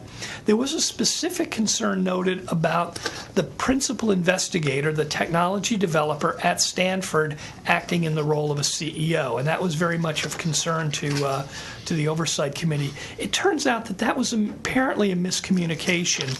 The principal investigator had acted as the CEO for the company at a very early stage in its in its development. However, Ruga as a corporation has had a CEO in place for a couple of years now. I've interacted with this gentleman on numerous times. His name is Ray Tabibazar. He's a very capable individual. He has all the appropriate background. He's an MD. He's got extensive cancer oncology drug development experience. Spent a lot of time in industry. He's been vice president of R&D and clinical studies for large oncology drug companies. He's been a CEO in prior roles. So he's a highly appropriate candidate for this role. So I think there was just a miscommunication that the principal investigator was still in that role, and that's not the case. So based on that, it's my recommendation, along with, again, the Product Development Review Committee and the subcommittee, that to consider all of these contingencies addressed, to remove the need to replace the CEO, which is no longer necessary or was never necessary, and then to afford the operating team, Wayne specifically, the authority to execute the contract. I'd like to just note again that the Product Development Subcommittee has recommended that the Oversight Committee approve this. I believe that Dr. Rice may have chaired the product development committee for that meeting. I think that Dr. Rosenfeld was out of the country. But Dr. Rosenfeld, Dr. Rice, would you like to add anything? Or anybody else, obviously. But I'd just like to make one small clarification. Could you just assure the Oversight Committee that under no circumstances will any manufacturing company have a royalty? Yes, the CEO is aware of that and has affirmed that no manufacturing company will be afforded a royalty. All right, thank you, Michael. all right. Any other questions or comments?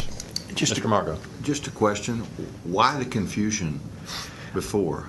I suspect it happened during the transition period between my predecessor leaving and my joining. Much of this work was done during that time, so I'll take full blame because I wasn't here yet.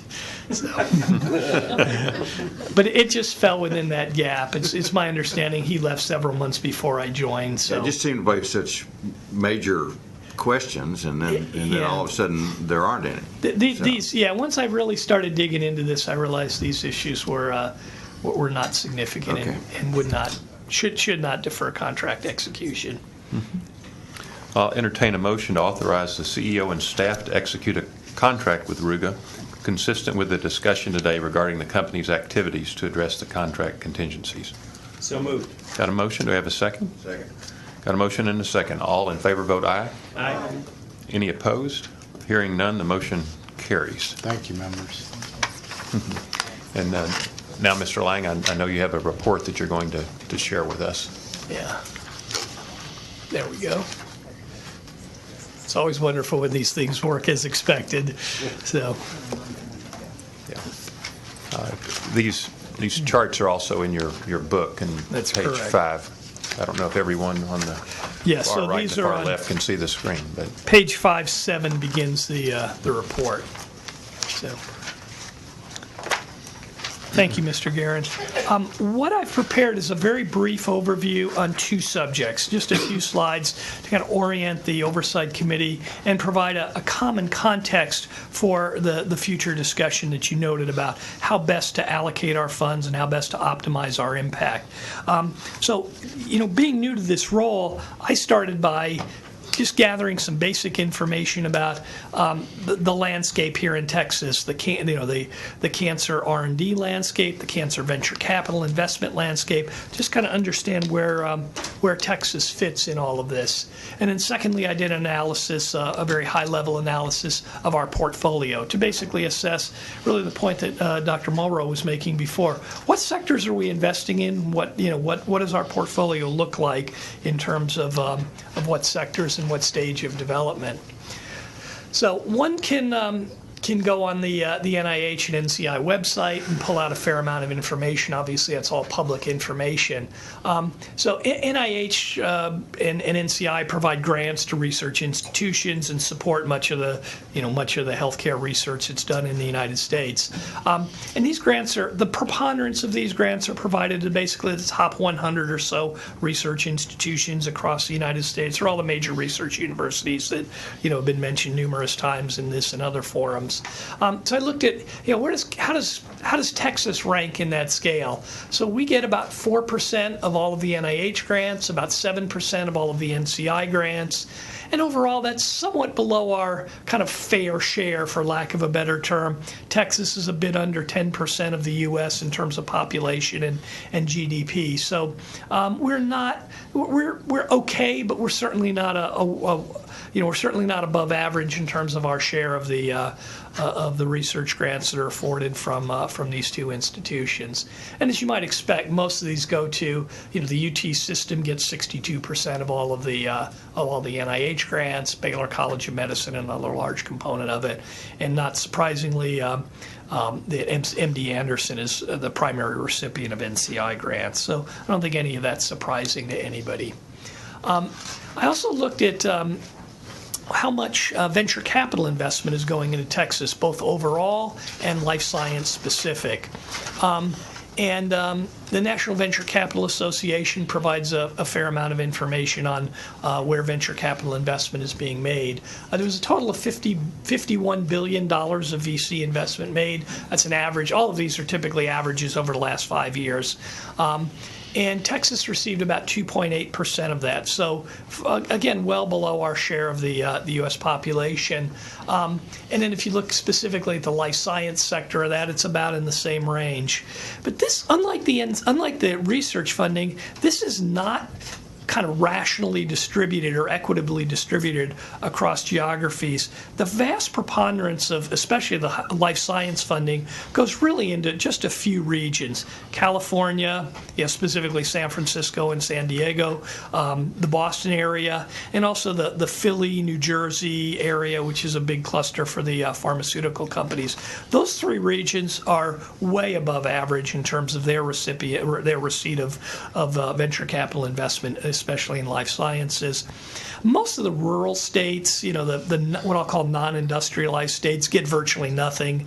And then Texas, Texas falls in that middle category of what I'll call other industrial states. And so these numbers look pretty weak, if you will, but they're really not terribly dissimilar for other industrialized states. We're certainly not at the top of that group, but we're in that cluster of, other states like Ohio, Florida, state of Washington, Indiana, Pennsylvania, industrialized states that have noteworthy life science sectors in the Minnesota, Minneapolis. So we're generally in that range, but certainly not at the top of the range. Michael? Yes. Is that a chicken or egg reason? Is the reason there's less VC funding is because there's less VCs here, or because there's less biotech companies here? Yeah, I think there's, like you say, that's a chicken and egg phenomena. There's both. The companies are attracted to money, and money is attracted to companies. You need three things for a great company. You need ideas, people, and money.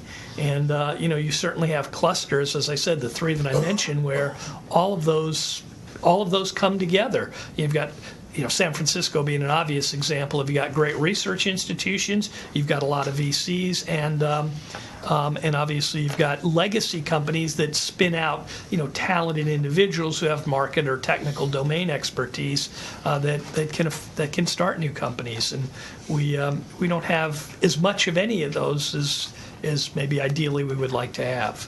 Thank you. So. I guess it's also fair to point out in the context of that comment that, our ecosystem doesn't have as many CEOs and C-level people that are kind of at the fingertips of a new company that wanted to form. And so there's a whole culture of lawyers that know biotech. That's exactly right, sure. You need C-level people, and you need all the infrastructure. All if of I'm that. starting a new company, I need to... As opposed to just a company or just a VC. Yeah, and actually the money is fairly fungible. In prior roles, I've been able to attract investment capital from outside the region. But like you say, you need talented individuals. You need the technology infrastructure. You need clinical trials resources. You need all the infrastructure to move that forward. And I think CPRIT is very well positioned to do that. And that's really a nice segue to this slide. And in terms of, I think the CPRIT impact on the Texas ecosystem is and going to be very significant. If one looks at, again, the NCI grants provided to Texas, it totaled it's an average of about $200 million a year, NCI grants coming into Texas, and that is more or less coincident with CPRIT's average research funding over the last 5 years. So we're approximately doubling the amount of ongoing research at Texas institutions, which certainly is going to have a very noteworthy and significant effect on the ecosystem, especially on the research side, which provides the ideas. Then, as we talked about earlier, the second part of that is the company side, and CPRIT's been providing an average over our existence of about $50 million a year into companies, which is about 25% of the total VC investment into Texas, total VC healthcare investment. So again, a very significant, noteworthy increase that will, I think, as Dr. Rice points out, catalyze, and Dr. Rosenfeld as well, will catalyze an acceleration of our ecosystem. So again, just some high-level, contextual information. Lastly, I tried to look at not just how much is going on here, but relatively how efficiently we are translating research into product development.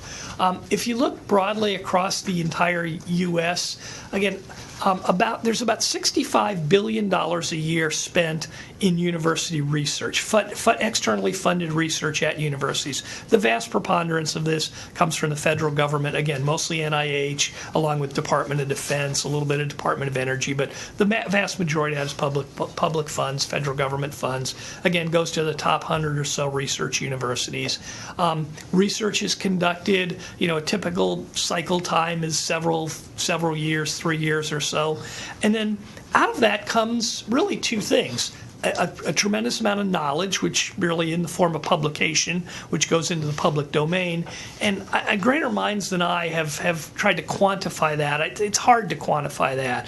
But, there's every one of these grants ultimately results in a publication, which adds to human knowledge. Is the $65 billion in the life sciences, or? That's total. These numbers are total across all research endeavors. And then similarly, the other output is commercialization. And there's an organization called Autumn, which is the University Technology Managers Trade Association. So they track university spin-outs. So again, over the last 5 years, there's been an average of about 750 spin-outs out of universities. Again, to your point, all sectors. Probably the preponderance of those are in the IT, computer science sector, but healthcare usually runs a close second. So if you just do the math, it's $88 million a year in funded research per spin-out company. And I did the same math on University of Texas, and it's basically the same. So University of Texas is, similar in terms of its spin-out efficiency. What Texas universities are included in the top 100 U.S. research universities? Certainly all the UT system, in its various embodiments, Baylor College of Medicine, MD Anderson, who else? So Texas MD A&M. Anderson, Well, or Baylor College of Medicine standing alone would be considered one of the top 100 research universities? Probably no. It would be clustered under the University of Texas system. Well, it's not part No, of you're the right. It's separate. So- MD Anderson is part of UT. Baylor right. College of Medicine is. So, Baylor College of Medicine, I believe, would fall into that category. Absolutely. Texas A&M certainly. Yeah, and any of the research universities here in Texas would fall in that. I'd be in that grouping. I'm curious to know which ones do fall. Yeah, Which Texas universities. I can pull that out. I don't have that here, but. Great, thanks. Michael, Jim, which sites in Texas are NCI designated comprehensive cancer centers? There are three: MD Anderson, Baylor College of Medicine, and UT Southwestern. That's kind of indirect. And is it San Antonio, or is that? San Antonio is an NCI designated center. It's not a comprehensive. Thanks. And also, on your last bullet point, it says UT R&D expenditure per startup. Does that UT mean University of Texas Boston or University of Texas system? System. Okay. All of the UT information was obtained from the UT System Research Report, which they publish annually.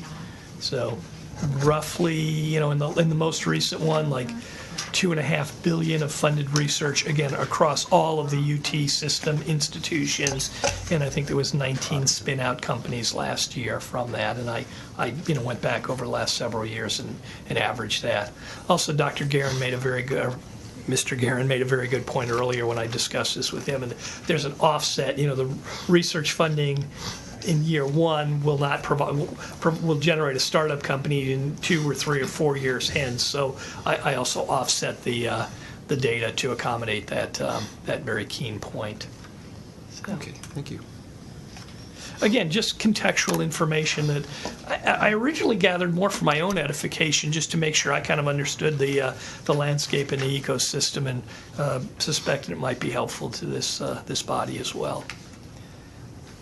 The second part of the presentation is just kind of a categorization of the portfolio. So as I joined CPRIT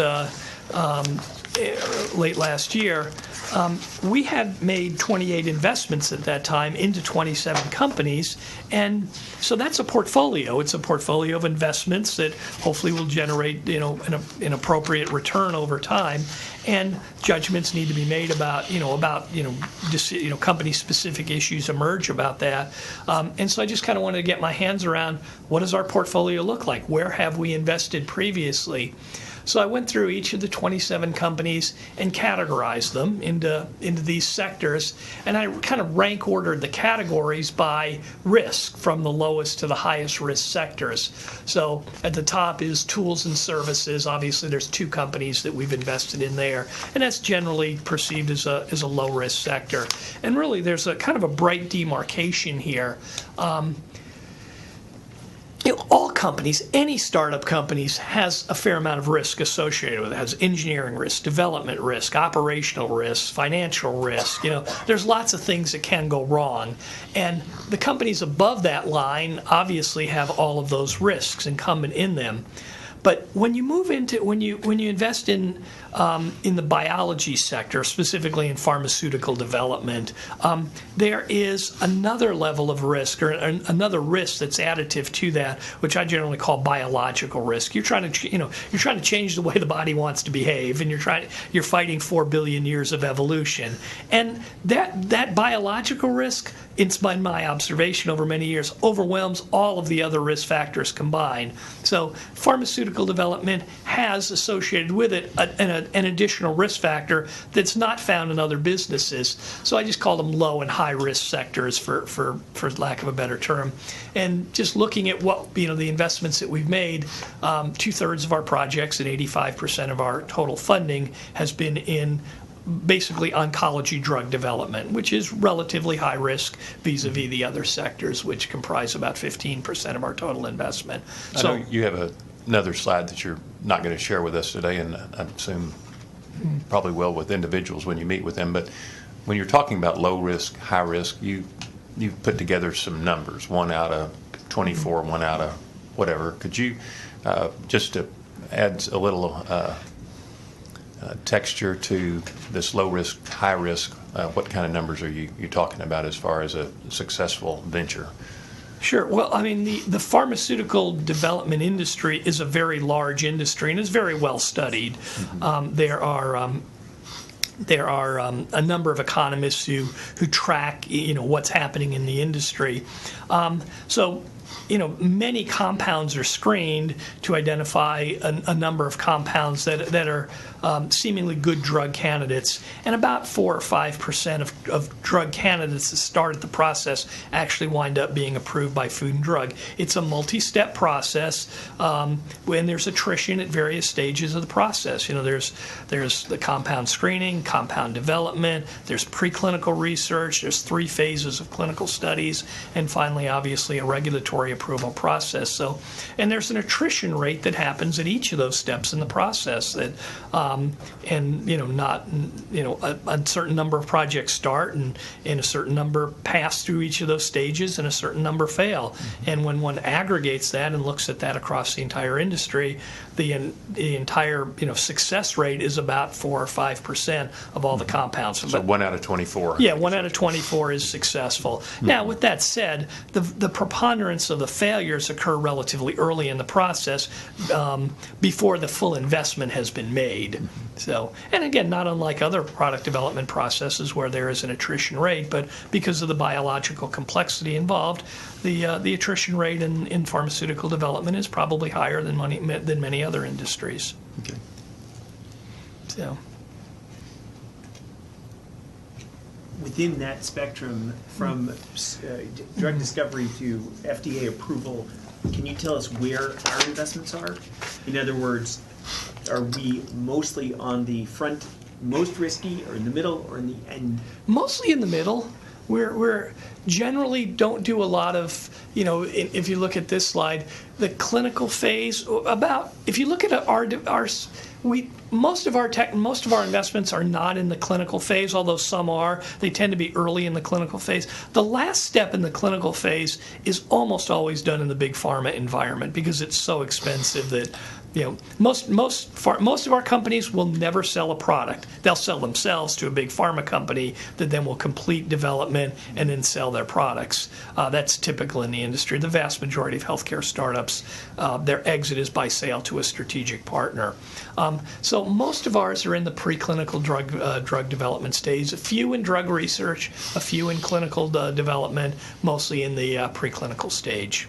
So the preclinical drug development stage, that is the industry you're talking about, that 1 out of 24 ends up with a successful product? Well, I'm talking about the entire process of identifying a drug compound, doing the preclinical testing, or doing the optimization of the compound, doing the preclinical testing, which means the animal testing to show it's safe and effective, and then going through the various phases of clinical studies. If one looks at that entire process in aggregate, there's about a 1 in 24. About 24 projects start the beginning of that process for every one that succeeds at the end. Okay. I'm sorry, the numbers in the arrows show the number of companies in which we are invested. That is right? correct. Okay. It's just a count of those on there. Sorry if I didn't make that clear. Dr. Rice? My fault. I tried to put a little line there to show that was an additive.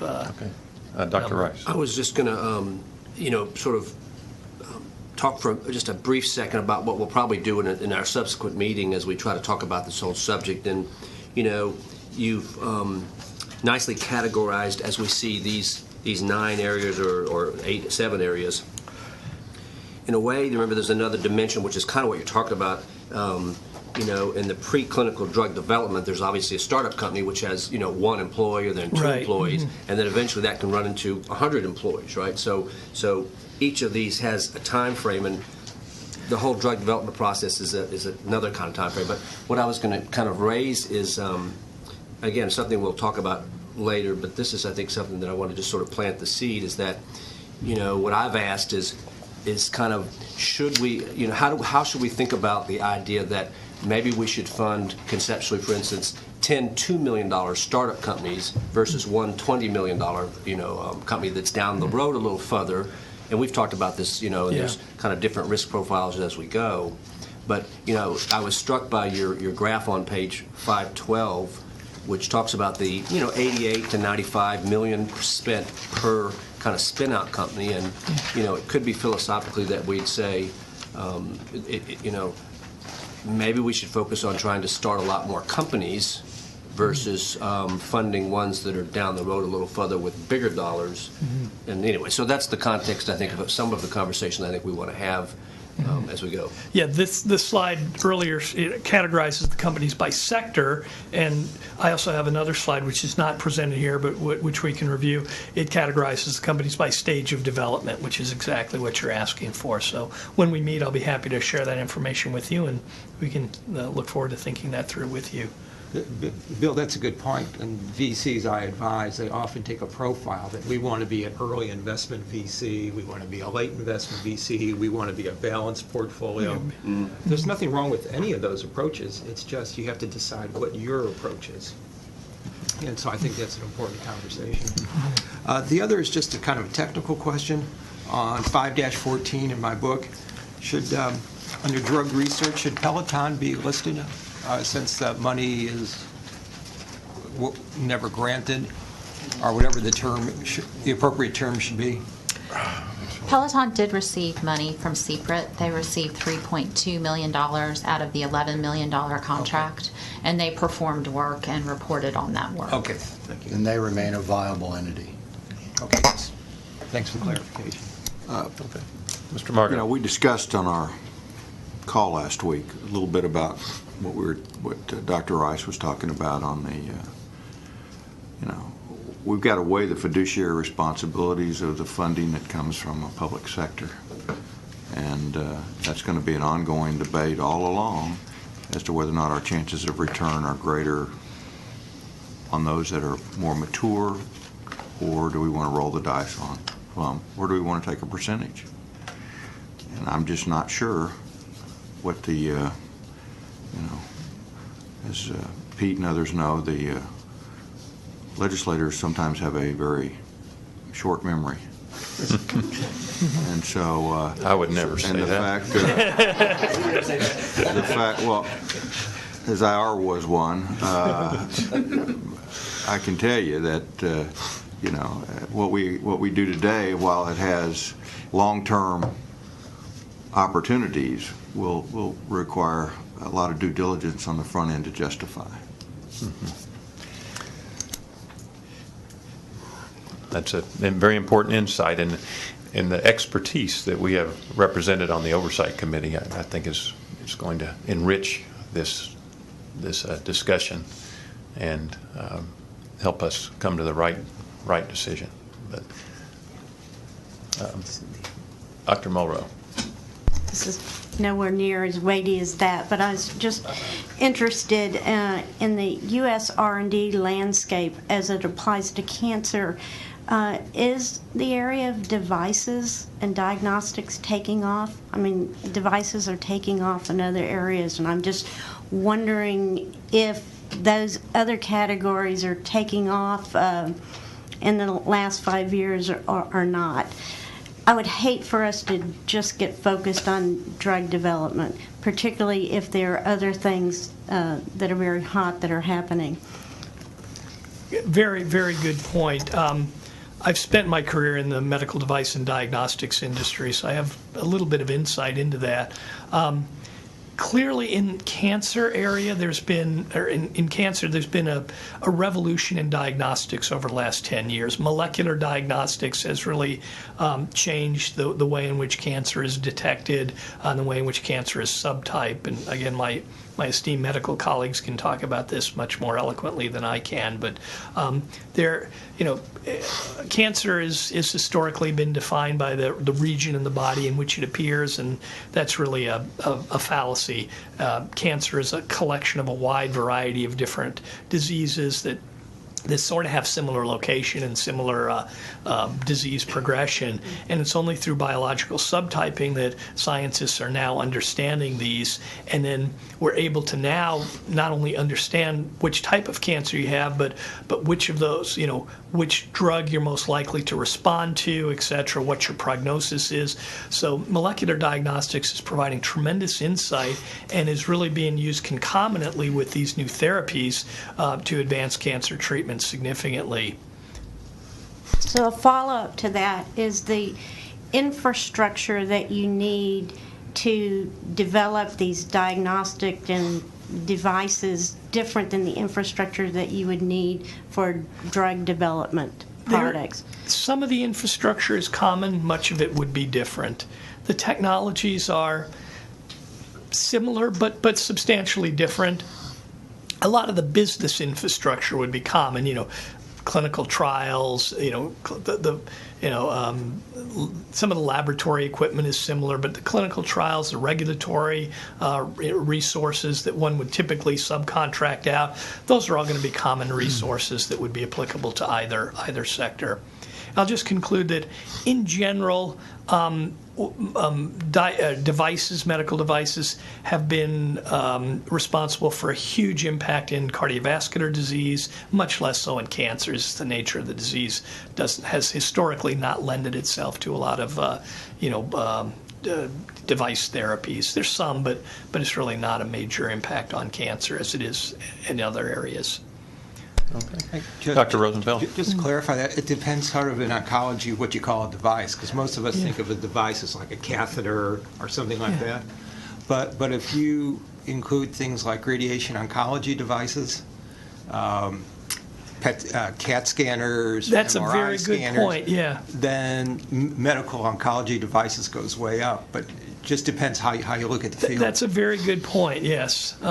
Yes, surgical instruments and implantable devices, no, it hasn't had a big impact on cancer, but your point is very keen and appropriate. I think if you look at and for some reason I'm blocking on this number, but if you look at we like a proton beam radiation machine, you're looking at $400 or $500 million just for installation. Yeah.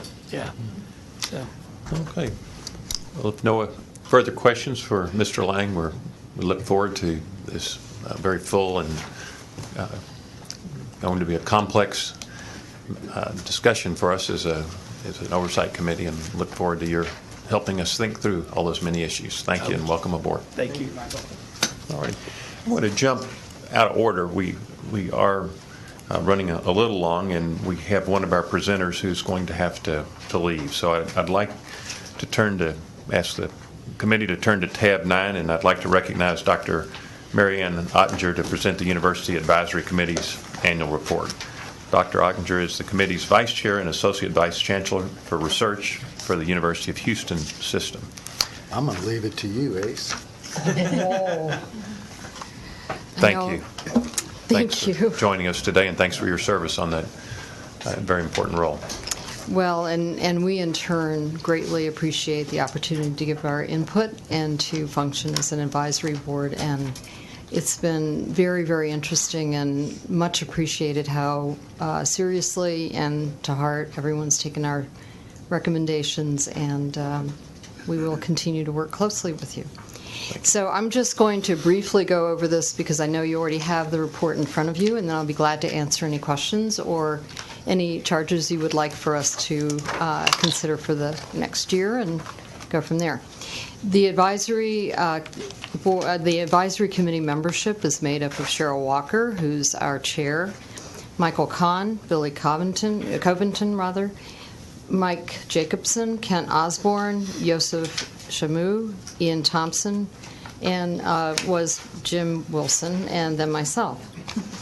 We had quarterly meetings, and we have given input on several items, about 4 items. First, our perspective on the 2015 initiatives. We're very enthusiastic and remain enthusiastic about the recruitment grants. We feel that they make a tremendous amount of impact and difference for all the universities involved. And I think that, and my colleagues agree with me, that that's one of the most powerful programs. So we highly recommend that continue and go forward. We also are very excited about the RFAs in the areas of childhood cancer, prevention, and computational biology, and that's in line with some of the recommendations that we'd asked for you to consider. The receipt of over 50 applications in response for the computational biology program shows interest. And then what I've heard about some of the recruits will certainly build that area, which is a very, very important area. The mirrors continue to be very important as a mechanism for enhancing cross-disciplinary and cross-institutional collaborations. That kind of communication, of course, is critical, and this goes a long way to helping with that kind of communication. The thing that we'd like to really applaud the CPRIT staff is in the area of their responsiveness to the universities. The MIRAs had a change in application process in response to meetings with the community, and that was very, very appreciated. Similarly, the low funding rate for the computational biology pretty much surprised everyone, and so there was a session by the CPRIT staff to go over what happened, what the expectations were, and just to take questions and understand maybe some of the communication questions or issues that might have arisen so that we could ask questions and figure out what really the thrust of the RFA is. And that, again, is very, very appreciated by the community. I was at that session, and people were very, very impressed and felt that it was extremely productive. We've been discussing some ideas for effective outreach, and that's partially in response to the question of, metrics and how do you see the impact of CPRIT in the state, and that was the discussion last year. And we have a number of ideas, and I'm not going to go over them, but I think that's one of the areas that we would like to work on this year, closely with with the staff, and also to understand from you all what directions we would like to take some of those efforts in, but I'm sure Dr. Wilson will be getting guidance and giving us guidance. We were tasked to look at outcome metrics, and we've done quite a bit of work on that. As you're already hearing, there are many, many areas that the impact of this program has been felt and is continuing to grow in the state of Texas. Some of the kinds of data that might be very helpful to understanding the impact can be gained through electronic databases, and that's one of the recommendations you'll see here, is that we would like to begin to actually take those databases and take advantage of them and see where the impact actually begins to translate into numbers and into data, and begin to be able to provide that for you. Some of those metrics could include publications. They could include grant support before and after CPRIT. They could be shown in economic dollars in Texas. New jobs. Success of trainees. What happens to them? And, the list goes on, but many of those metrics, although out there, we haven't really taken advantage of coalescing them and looking at them and seeing what they tell us. There are many recognitions that we all know about, but I'm sure, don't really put together in any kind of cohesive way. And there are many kind of translational and product development metrics that you'll be hearing more about, I'm sure, as time goes on. We have recruitment award metrics that we could collect from our recruits, the grants they get, the products they produce, the trainees, many, many different kinds of dimensions. So it's a rich area where we could actually be able to provide some data-driven metrics that hopefully would be useful and show very clearly that there's been a high return on investment. Our recommendation number 3 is for supporting clinical trial research, and that's in response to the fact that most researchers have a lot of hurdles in translating their research into clinical applications. That kind of funding could take many forms, and I know you all are already discussing some of those. So we would like for you to consider that and consider specific mechanisms for funding in early phase clinical trials. And then that could be accompanied with acquisition of samples and tissues to obtain more fundamental research. So it could be used in many different ways to benefit. That completes my report.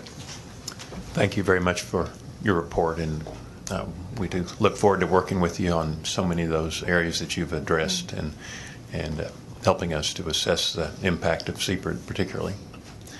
Any questions or comments?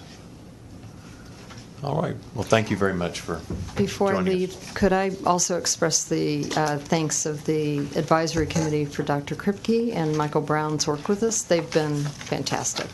Thank you. Thank you. We all agree. We're going to continue out of order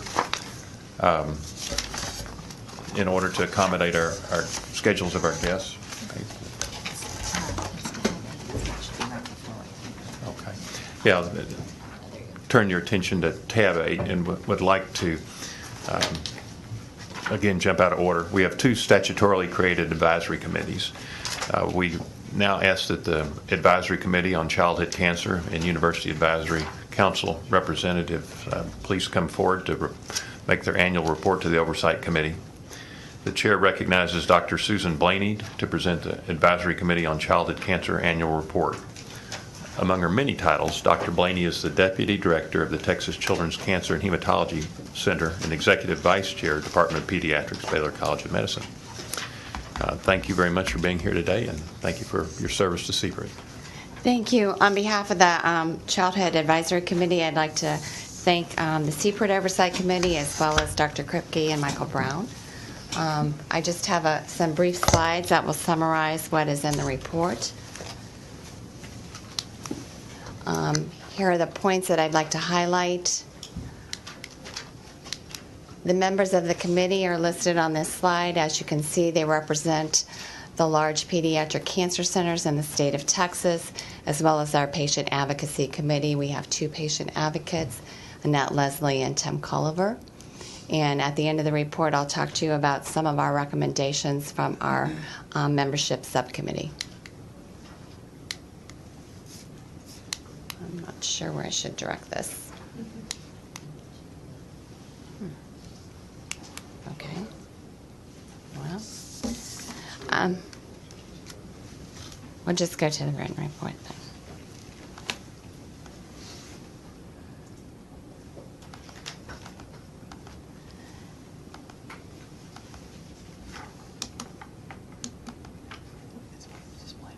It's on display. So the next thing I wanted to do, which one? This one? Give you an overview of our progress to date. Through the target, recognizing pediatrics as a target priority, the number of grants that have been applicants as well as the percent fundage has increased dramatically.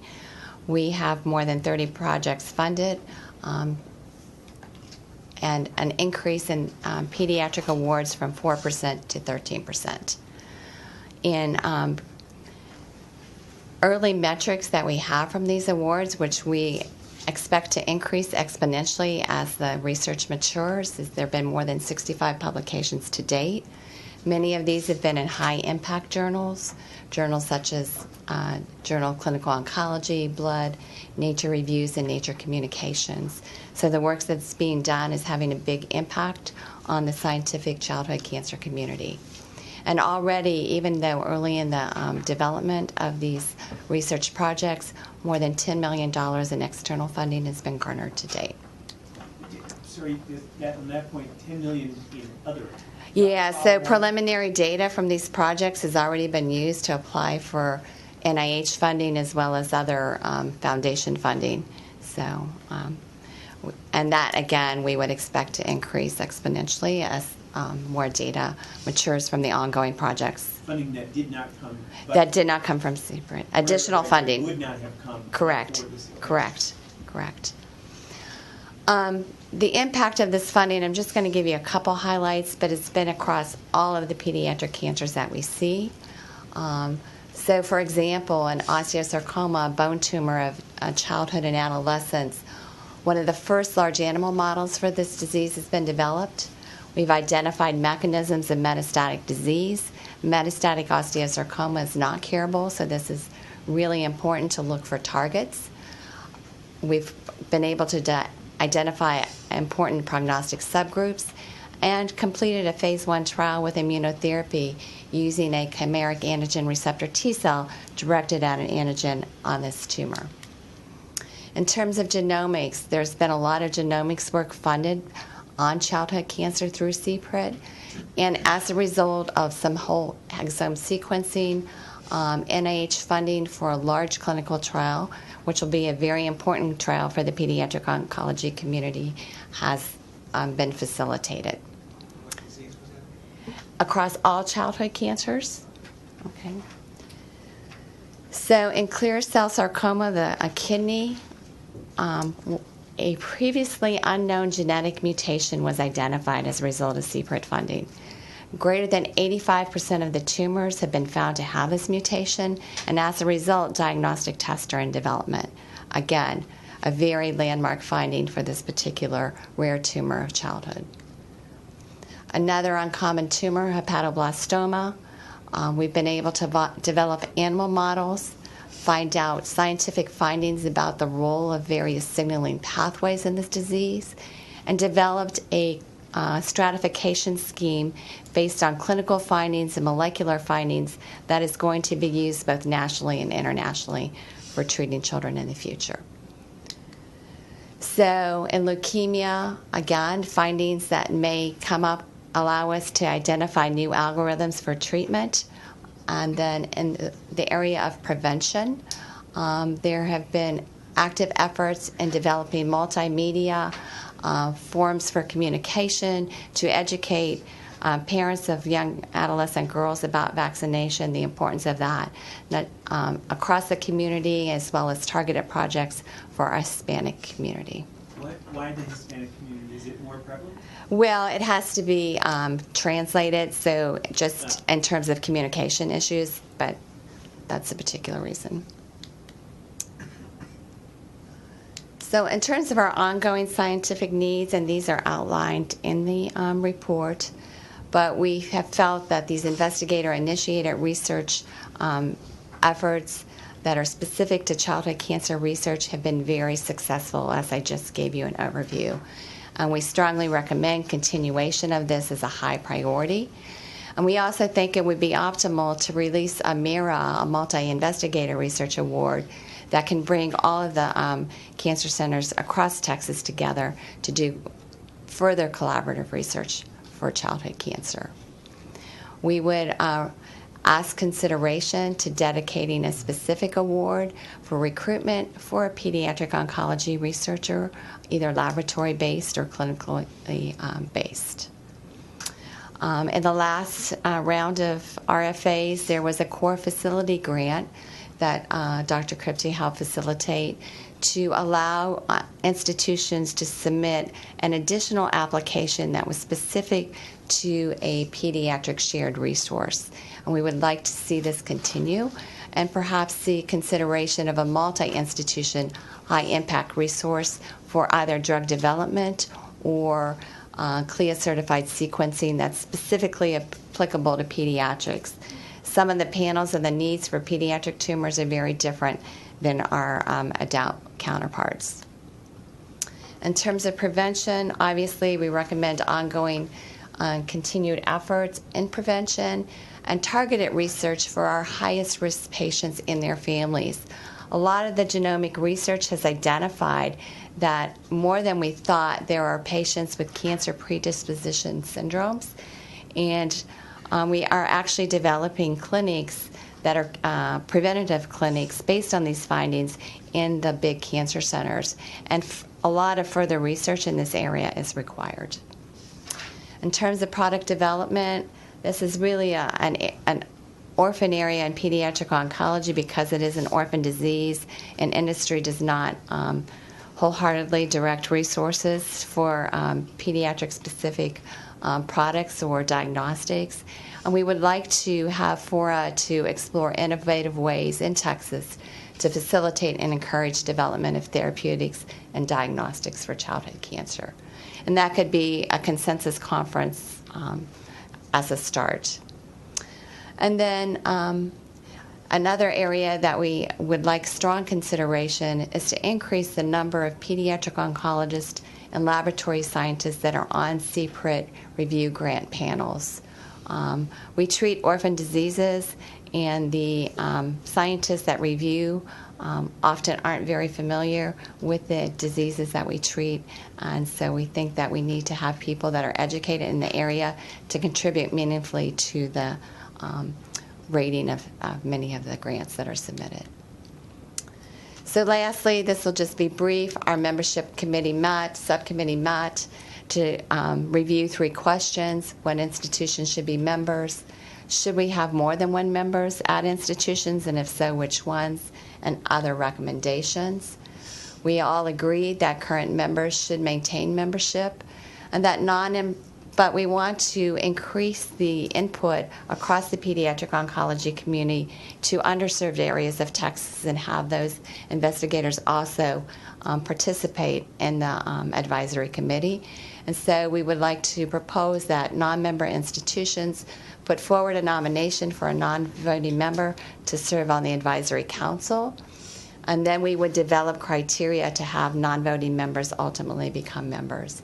Here you see the institutions that the next question that we recommend might have one member be a part of the committee, and those are those institutions with large patient populations and those with non-clinical research strengths, and those are listed here. These are all currently represented on the advisory committee. Other recommendations is that we include ad hoc members as appropriate, increase the term of membership from 3 years to 2. I think it's a more meaningful contribution from our membership. Initiate membership rotation over the next year so there's always knowledge.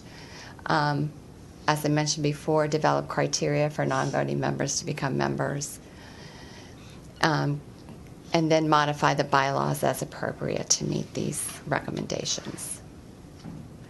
So in summary, CPRIT's commitment to funding groundbreaking childhood cancer research and prevention programs will definitely have a profound impact for children and their families for generations to come. And the results that we have to date are making an impact not only in the state of Texas, but also nationally and internationally. Thank you. Lenny, questions or comments? One other with Dr. Blaney, the statistics you mentioned, the accomplishments. Thank you. 65 papers, $10 million in follow-on. Is that over the life of CPRIT or just in the last year? Just in the last year. Thank you very much. Thank you for the presentation. That was very nice. A couple quick questions. I probably missed this, but on your advisory committee, are all the members from academic institutions? They currently are from the advisory committee with the exception of the advocates, and that's why we looked at expanding the membership to members in other areas. Do you think there'd be value to having non-academic pediatric oncologists in the committee? You know, pediatric oncology as a specialty is primarily an academic specialty. We would certainly value the input. There are a few non-academic pediatric oncologists in the state of Texas, and we would welcome their input as well. Well, you have the doctor from Cook Children's in Fort Worth, and Yes. she has a faculty assignment somewhere, but she's a practicing oncologist. She is a practicing oncologist. Although they're not technically an academic institution, they practice as an academic institution from a clinical research perspective. Mm-hmm.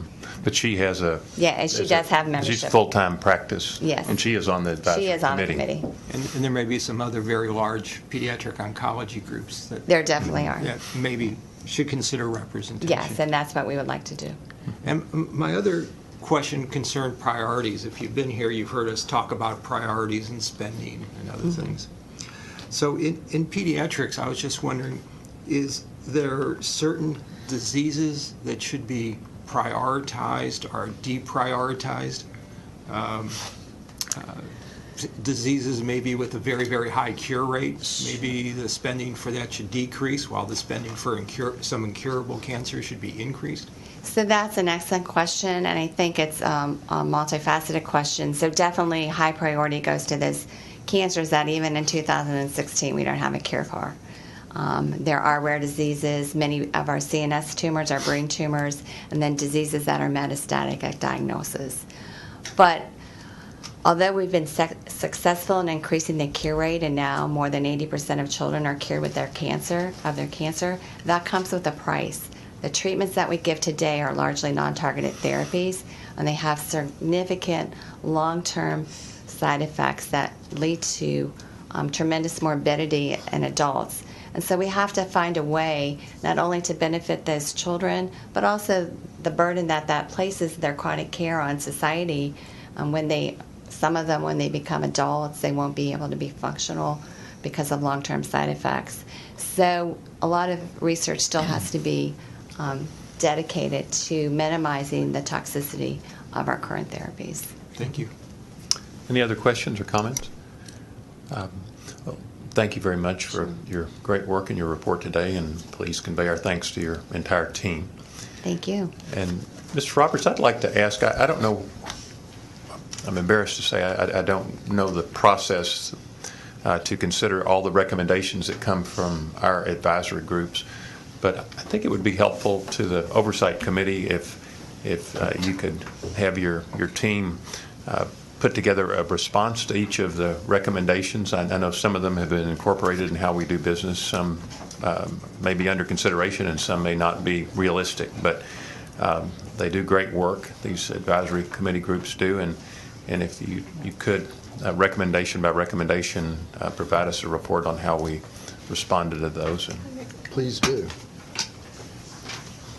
In the past, when we had comments from that committee or the University Advisory Committee, we have discussed that at the research subcommittee of the Oversight Committee, and then gone back to those committees and gone point by point and say, we will implement this or we won't, and why not, and so on. So there's continual feedback and dialogue. Oh, that's great. But it's really done on the basis of discussion and consensus by the research subcommittee at the Oversight Committee. Okay, well, thank you. But since they do present to the entire Oversight Committee, it would be helpful to summarize how you handle those and share it with all of us. Yes, sir, and particularly under Dr. Kripke's leadership, they have been significant contributors to us and become a very positive part of our process. So yes, sir, we'll be happy to prepare a report on it. Oh, great, thank you. Now I'd like to recognize you to present the appointments to the Scientific Research and Prevention Program Review Panels. Yes, sir. Thank you, Mr. Guerin. I do have one recommendation for you for the Prevention Review Panel. Karen Patricia Williams from Ohio State. Her extensive background is reported behind, I believe it's tab 6. Yes, sir, tab 6. I recommend that you approve her. I also would like to report that on the Product Development Review Council, though this is not an action item, unfortunately, Kapir Dingra's other professional requirements are taking him off of the Product Development Review Council. This is a significant loss. Kapil has been with us for a long time, perhaps was one of the original members, and I tried to talk him into staying, but it just is not going to be possible. We have now are including Dr. Sariski and Dr. Spector, who have been on the review councils into this. It doesn't require any action on your part, but I did want to notify you. But the nominations subcommittee has recommended adoption of my recommendation, and I would appreciate it. Thank you. All right. Any questions for Mr. Roberts or the nominations subcommittee? Is there a motion to approve Dr. Williams' appointment to the Scientific Research and Prevention Program Committee? So moved. So, motion and a second. All in favor? Vote aye. Any opposed? None. Motion carries. Now I'd like to turn to tab 7 in our books, but Mr. Roberts, please present the conflict of interest waiver for Dr. Hellerstedt. Yes, this will be very quick. We have a new Commissioner of Health, the Commissioner of the Department of State Health Services, who by statute sits on the Program Integration Committee. This conflict of interest waiver is necessary for him to participate on the PIC. The prevention, or DSHS, is a awardee under the prevention program. So obviously without this waiver, his usefulness on the PIC is diminished greatly. This is identical to the waiver that you have approved previously for Dr. Lakey and for Commissioner Kurt Cole. I recommend adoption. Is there a motion to approve the proposed health and safety? So moved. All right, got a motion and a second. All in favor, vote aye. Aye. Any opposed? The motion carries. Now, jumping to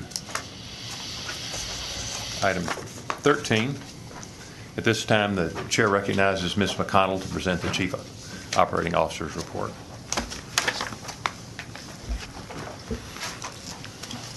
Good morning, members. It's still barely morning. Barely morning.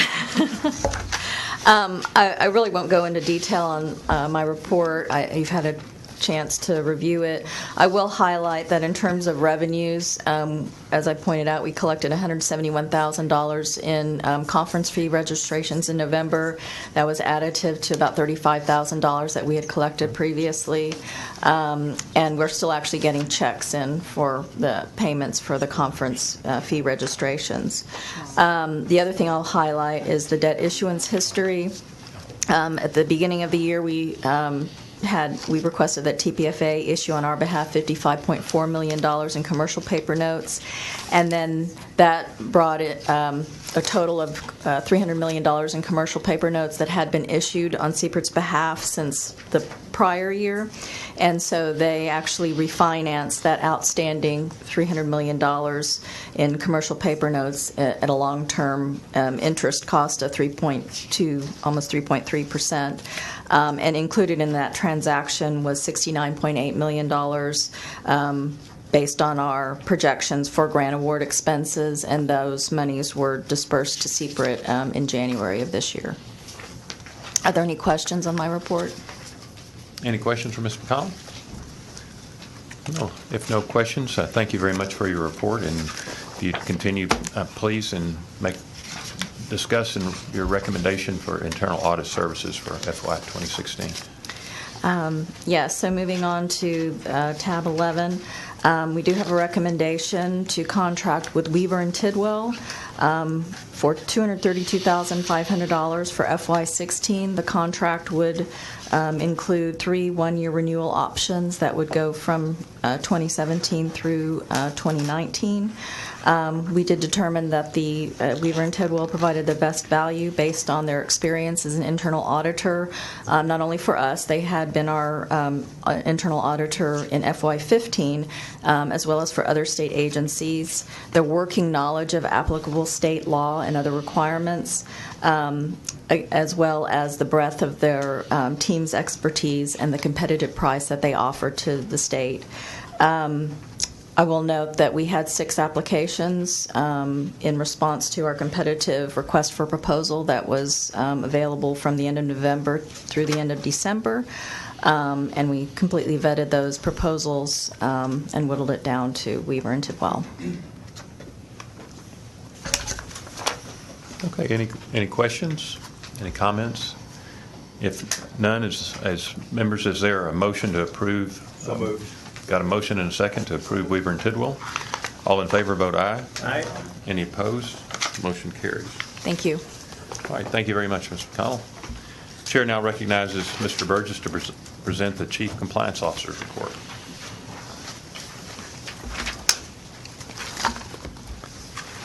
Is it still morning? Good morning, almost. 4 minutes. I'll be 4 minutes. I just wanted to say that, we are very excited about the compliance program, and it takes a special person, I think, to be excited about compliance. But we have come a long way in the 8 months that I've been here, right?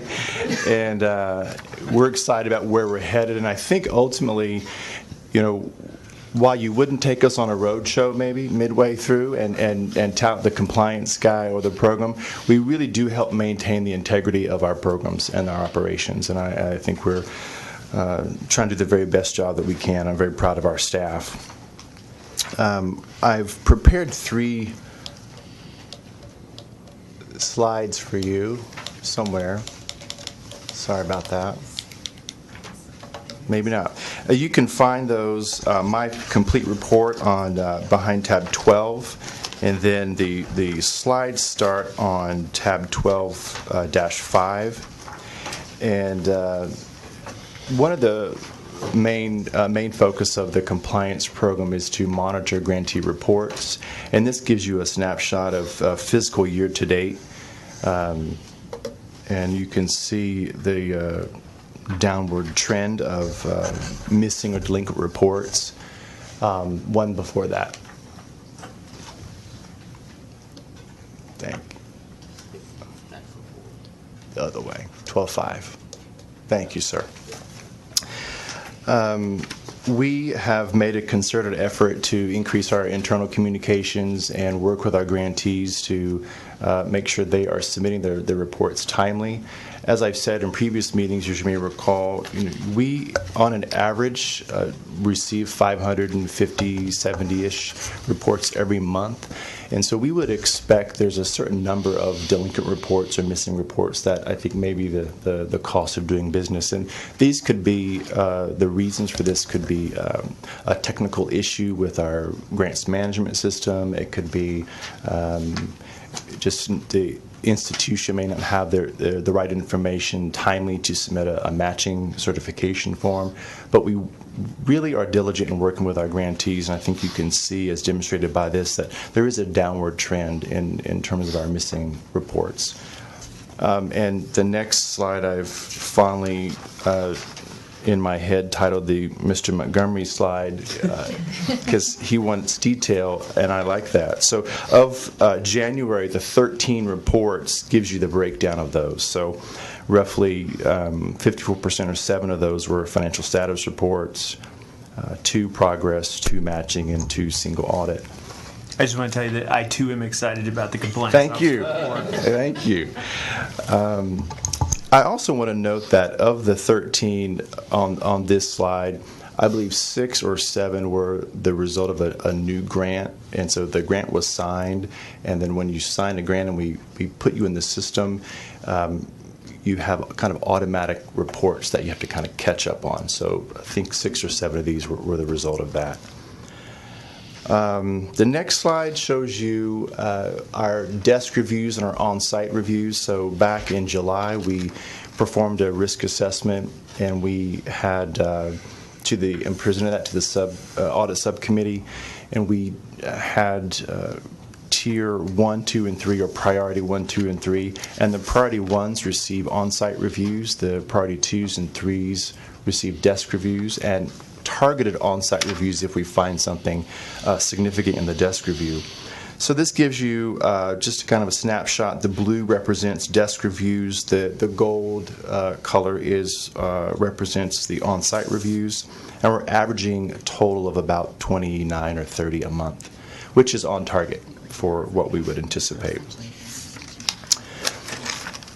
The last thing that I want to bring to your attention is the memo on 12-9.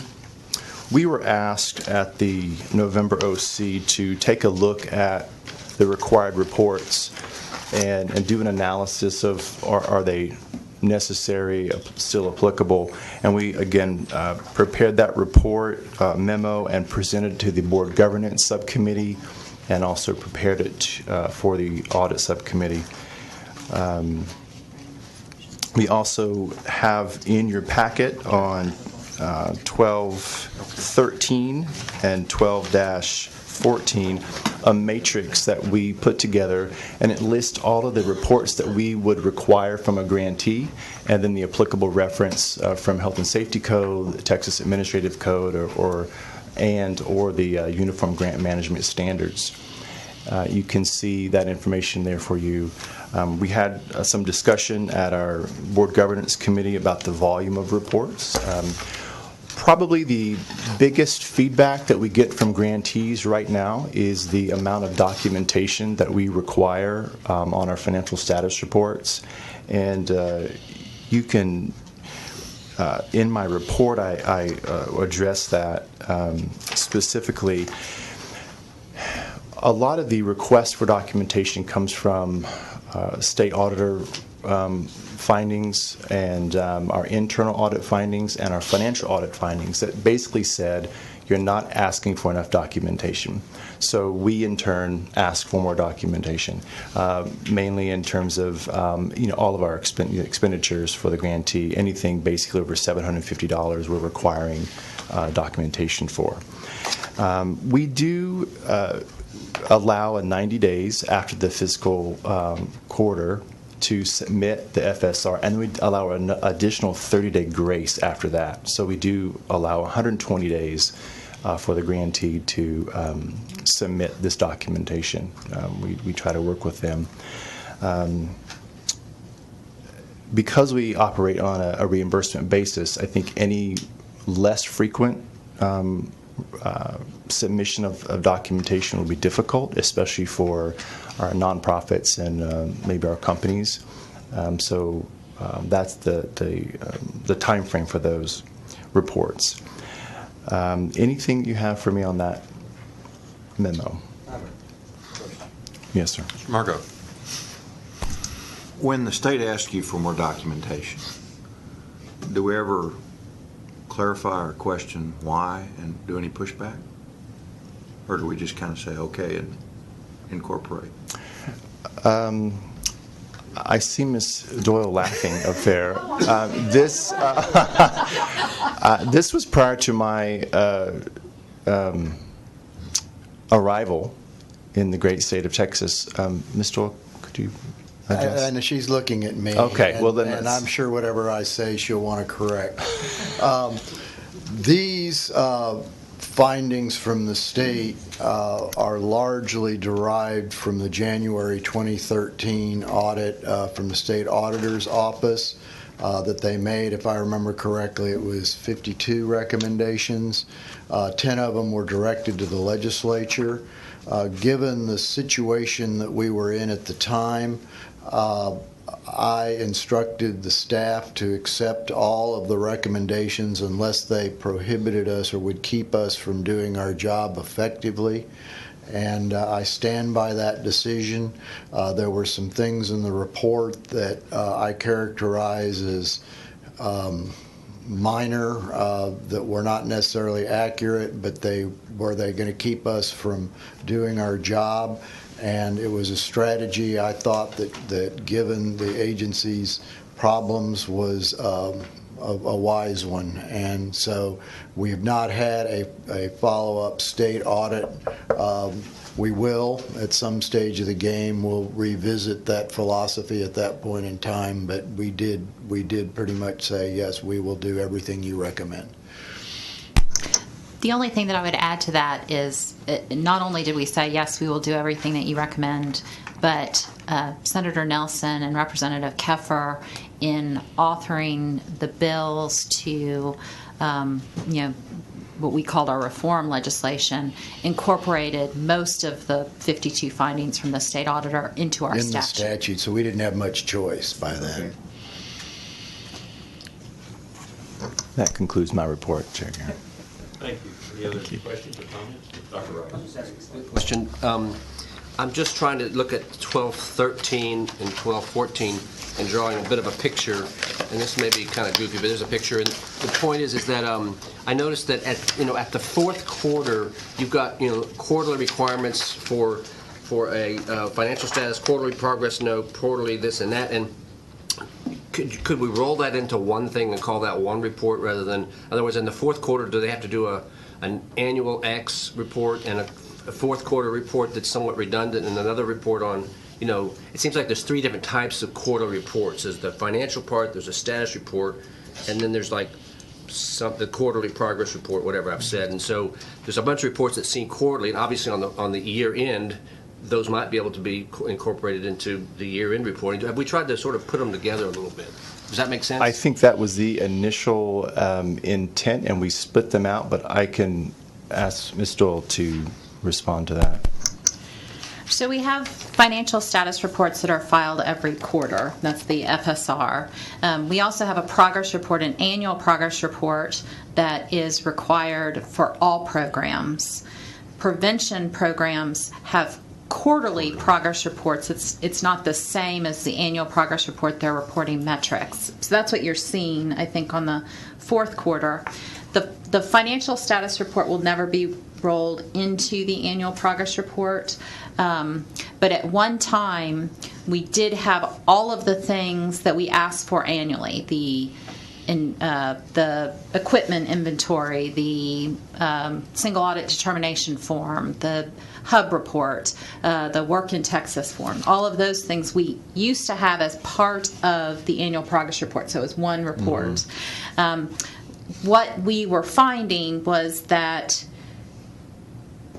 different people needed to see it. Different sections of CPRIT needed to see it. The financial staff needed to see the equipment. The program staff needed to see the actual progress report. You maybe had grantees that did not fill out one portion but submitted the entire progress report, and so it was harder to determine. We broke those out as part of going to the to our grants management system, CGMS. We broke those out into separate reports for most of the, it's no additional work for the grantees than when they were part of one report. But now it looks like they have 11 reports instead of, one giant report. But the information is kind of largely different in each of those, so that if you aggregate it, doesn't save you any time or effort. Yes, yes, sir. Any other questions, comments? Mr. Murdo? What's your staffing? I have a grant compliance manager and 3 grant compliance specialists, and we work with a contractor to do some of our desk reviews. And how many people does that contract equate to? Roughly 3. Thank you very much for Thank your you. report.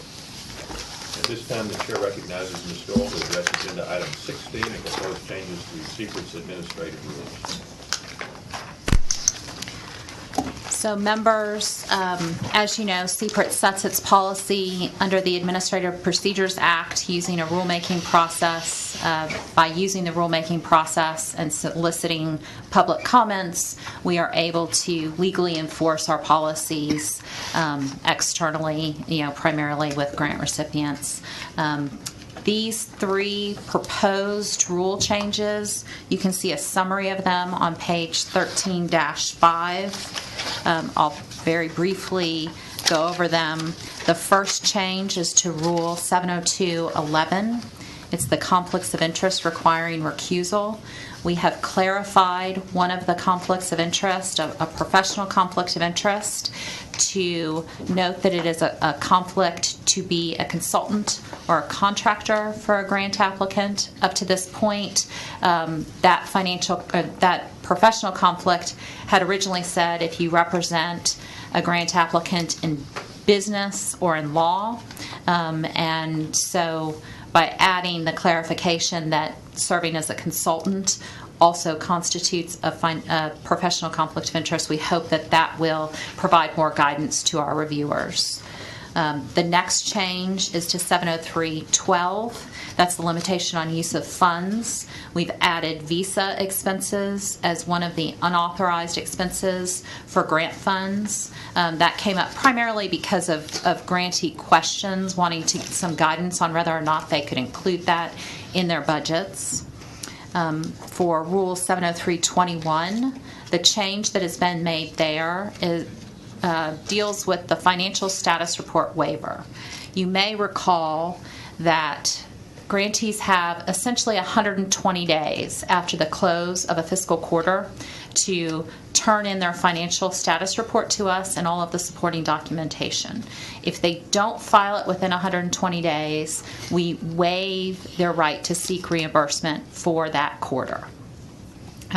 We did this because 2 times over the history of CPRIT's life, we've had a giant buildup of financial status reports. We have some grantees that, and generally this is academic institutions, that are sitting on a lot of funds, and so it is not as crucial to them to turn in a financial status report and get reimbursed immediately.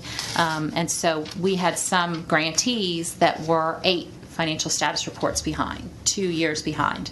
And that's just not a good fiscal accountability. Of course we won't reimburse anybody for expenses that are not authorized, but educating them with their first financial status report that no, this expense is not reimbursed goes a long way, rather than waiting 8 financial status reports and having to take out a lot more. So we instituted that waiver. It's been very successful in keeping everybody up to date, and of course we try and work with grantees, notify them. We have Vince's team is monitoring when people are getting close to the time of the 120 days if we haven't gotten something from them. But up to this point, we did not have a process in place for if there was a reason why the financial status report was not submitted by the time, within the 120 days. We didn't have a process to consider that, whether there was good cause. So this change puts into place essentially an appeals process. If we are looking at waiving the reimbursement because they didn't file it on time, they can appeal first to the CEO, giving good cause for why we should not waive the reimbursement. The CEO can either approve that appeal and notify the Oversight Committee in writing, or disallow it. If he disallows the appeal, so essentially the waiver of the reimbursement stands, then the grantee has the opportunity to seek consideration by the Oversight Committee. They have to do that within a specified number of days. So it's 10 days from being notified by the CEO. And once they've requested it, 3 Oversight Committee members have to request that it be, at least 3 have to request that it be added to the agenda of the next Oversight Committee meeting. And if that happens, then the Oversight Committee will consider the appeal, and the Oversight Committee's decision is final. So that was a lot of explanation. Anybody have any questions? How would that, in the latter instance, how would that grantee contact Oversight Committee members? They won't. It will go, and the rule specifies this, it will go to the CEO. The CEO will be the one that notifies Oversight Committee members that reconsideration has been requested. Any other questions? As Ms. Dole noted, the Governance Committee does recommend approval of this. Is there a motion to approve the proposed rule change for publication in the Texas Register for public comment? So moved. Got a motion and a second? Second. All in favor, vote aye. Aye. Any opposed? The motion carries. This time, I again recognize Mr. Dole to address agenda item 17, the final order approving changes to CPRIT's administrative rules. And members, this is the second step in the rulemaking process. So we've just gone through the first step, the preliminary approval, which allows us to publish in the Texas Register and seek public comments. What we're considering now are the rules that you preliminarily approved at the November meeting. We published in the Texas Register in December, and we received comments on those rules. So I've given you a summary of the rules on 14.5. I'd like to briefly address the comments that we received. We received comments from 2 institutions. First, from Texas Tech. Their comments addressed a proposed change that we had to the audit rule. What was originally proposed was that we were going to delete the program-specific independent audit, and Texas Tech contacted us and submitted comments, and we followed up with Texas Tech, I believe their director of auditing, to get more information. But they indicated that eliminating the program-specific independent audit would have impact upon them. We had originally the reason for deleting the program-specific independent audit was that we had fleshed out our agreed-upon procedures requirements, and based on the advice of our internal auditor, we felt that the single program independent audit is duplicative of the agreed-upon procedures. After talking with Texas Tech, they pointed out how it is their understanding that those 2 things are different, and so based on discussion with Texas Tech and with our internal auditor, we recommend now not making that change to the audit rule. So what that means is that our audit rule will stand as it stood before we had proposed the change to eliminate the single independent audit. And so no action is necessary from the Oversight Committee on that. All that happens is we simply don't propose that change to be published in the Texas Register to make it final. The other comments that we received, Texas Tech also commented that they believed that it would be easier if CPRIT conducted the audit for all of the institutions of higher education, rather than asking each of those institutions to perform it and submit to us. So we did talk about that option. We did talk about that option with our chief operating officer, who said that she would quit if got put in place. But we talked about it with our internal auditor also, and this also comes down to a statutory issue. Agencies need to have audit delegation, and we don't have audit delegation authority to do audit, to perform an audit on behalf of the institutions of higher education that are our grantees. So we are not making that change that they recommended. So Heidi will remain the Chief Operating Officer. That's good news. The other comments that we received were from MD Anderson. They had asked a clarifying question to one of the changes. They wanted to know how the grantee would be notified if the program officer had approved more time for the financial status reports and other reports that are due at the time a grant is initiated. I think Vince made a very quick mention of it when he was talking about the reports that are late. Some of those happen depending on when you execute your contract. We have an effective date of the contract, and you may execute your contract after the effective date. Well, then that means, even on the date of execution, you've got several reports that are due. And this allows the program officer to say, okay, you've got 6 months or whatever period of time to get that in. They just wanted to know how would the grantee be notified. So we added a non-substantive change to what was originally published, saying that we will notify them through the contract management system.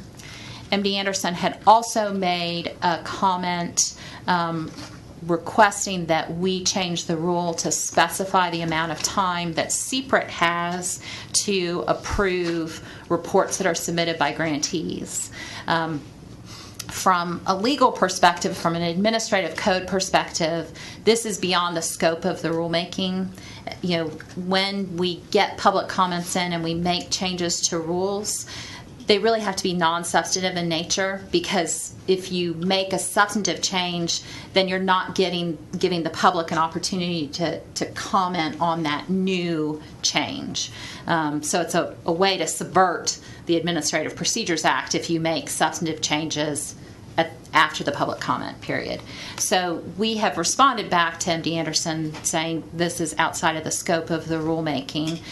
We do have a process. Every agency is required to have a process where an outside party, a third party, could request CPRIT to initiate a rulemaking, and so I've notified them of that process in case they weren't aware. We haven't heard anything from them, but we talked to the Board Governance Subcommittee about this because they are, I think it is a point of the process time for CPRIT also. And so we'll be reporting to the Board Governance Subcommittee on process time for reports, and so that may come up as an issue at later meetings. I think that's the extent of the public comments that we received, and I'm happy to answer any other questions on the rule changes. If there are no other questions or no comments, members, is there a motion to approve the final order in adopting CPRIT's rule changes and to direct staff to file the order with the Secretary of State? So moved. Got a motion and a second. All in favor, please vote aye. Aye. Any opposed? Motion carries. I'm going to jump out of order again, and what I hope to do is get everything other than the adjournment resolution done before we go into closed session. And to that end, I'd ask that you please turn to item number 19. The next two agenda items 19 and 22, are standing agenda items. CPRIT staff will report there's nothing to discuss under these standing items. Members will move on to the next item if there are no questions or discussion. Mr. Roberts, do you have anything to add? No, Yes, sir. that? Okay, item 24, the next. We're ready to do markets. Well, no, getting everything done before we do markets. Okay. The next regular Oversight Committee meeting is May 18th, 2016 at 9 a.m. CPRIT staff will circulate a tentative agenda prior to the meeting, and as Mr. Roberts mentioned, he's going to be working calendars with everyone in the hopes of getting everybody together to develop a policy regarding allocation of funding across our portfolio. Okay, well, those are all of our agenda items other than those that we'll handle in closed session. And at this point, I'd like to ask that Margaret come back to the hot seat.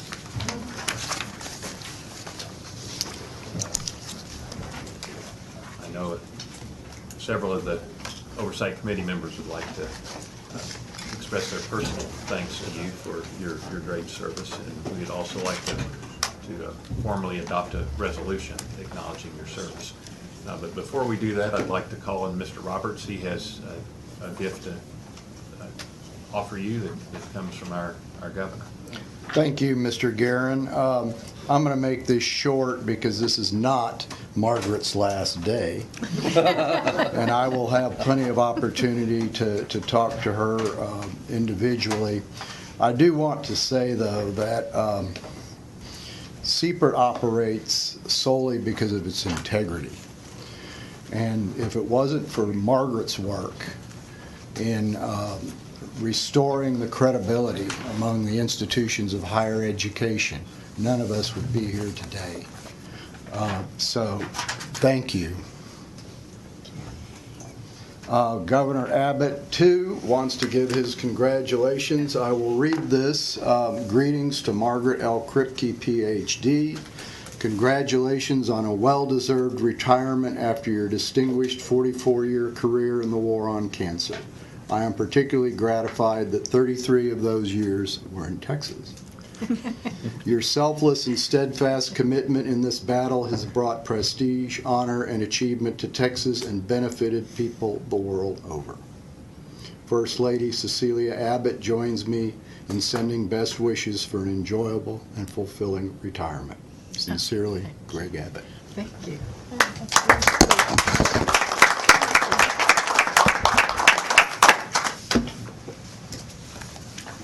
Well, Margaret, we have a resolution that I'd like to present to the board for its consideration. I'd like to read it and then see if we can coax a motion and a second out of this august body. Whereas Margaret L. Kripke, Ph.D., has served as the Chief Scientific Officer of the Cancer Prevention and Research Institute of Texas from January 7, 2013 to March 16, 2016.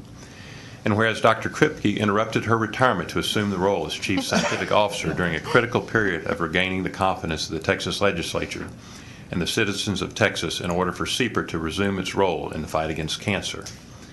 And whereas Dr. Kripke was pivotal in restoring that confidence, and whereas Dr. Kripke worked selflessly for and on behalf of CPRIT, giving her time, prestige, and energy, and whereas Dr. Kripke steadfastly performed the duties of her position with equanimity, determination, and poise, and whereas Dr. Kripke revitalized CPRIT's academic research program and furthered the mission of CPRIT, and whereas Dr. Kripke earned the respect and admiration of her colleagues at CPRIT through her leadership of CPRIT's academic research program, and whereas CPRIT's mission of promoting prevention, academic research, and product development research advanced under Dr. Kripke's guidance to the benefit of all Texans, now, therefore, be it resolved that the Oversight Committee of the Cancer Prevention and Research Institute of Texas hereby recognizes Margaret L. Kripke, Ph.D., for her distinguished service to the citizens of the state of Texas and expresses its gratitude for her many and lasting contributions to the Cancer Prevention and Research Institute of Texas.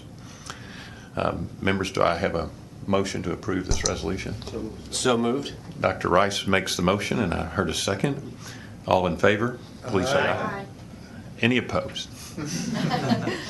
Let the record reflect that nobody spoke in opposition. Thank you very Dr. much. Kripke, you have performed just extraordinary service at a very difficult time and helped lead us through the storm and ensure that there is a CPRIT today and will be a CPRIT far into the future. I want to thank you so much. And I know before you make your comments, I think that at least the Oversight Committee Chair that you served with so long, Dr. Rice, would like to say a few words. And of course, anybody else that would like to talk certainly can, but I know Dr. Rice has some words he'd like to share. I'll just be brief because, and I know everyone has lots they'd like to say, but mainly thank you, number one. It was an honor and a pleasure to have the opportunity to work with you.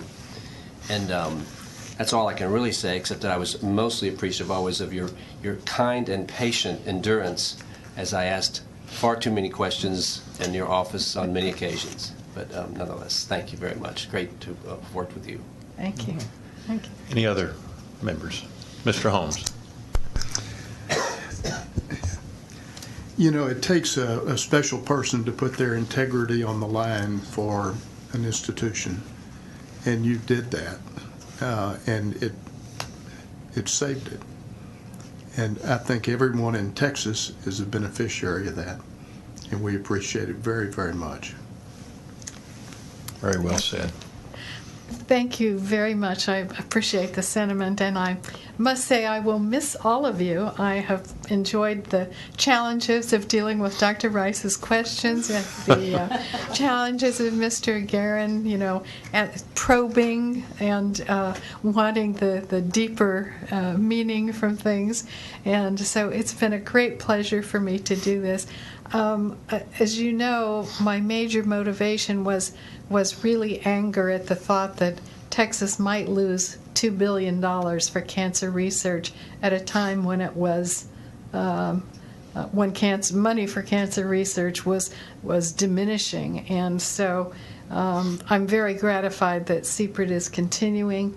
I know it's continuing on a strong foundation, and part of that is due to my colleague to the left, Mr. Roberts, who worked so diligently with the state legislature to turn things around, and also to this august body of appointees. And I also want to say that none of what I accomplished would have been done without the assistance of Michael Brown, who's been a real asset to the program and has helped in providing all of the detailed information that many of you have required. So anyway, thank you again. It has been a great pleasure for me, and maybe I'll just come and visit and sit in the audience for some of these meetings. We're always open to public comment. Yes. So, Thank you Dr. very Kripke, much. we'd like to ask you if you'd come down in front, and we're going, before we break for our closed session, ask all the Oversight Committee members to come down in front as well, and so we can all have our picture with you with this resolution I'd like to present to you,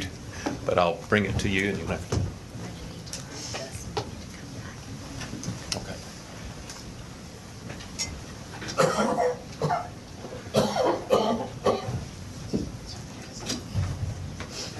I hope we have someone with a camera. Thanks so much. It's been fun. Yeah, I got my, actually, those got the camera. Oh, yes. Yeah, let us. When it's century. Might have to kind of double up. I don't think we've got a camera with the appropriate lens, so why don't you step forward and we'll look forward.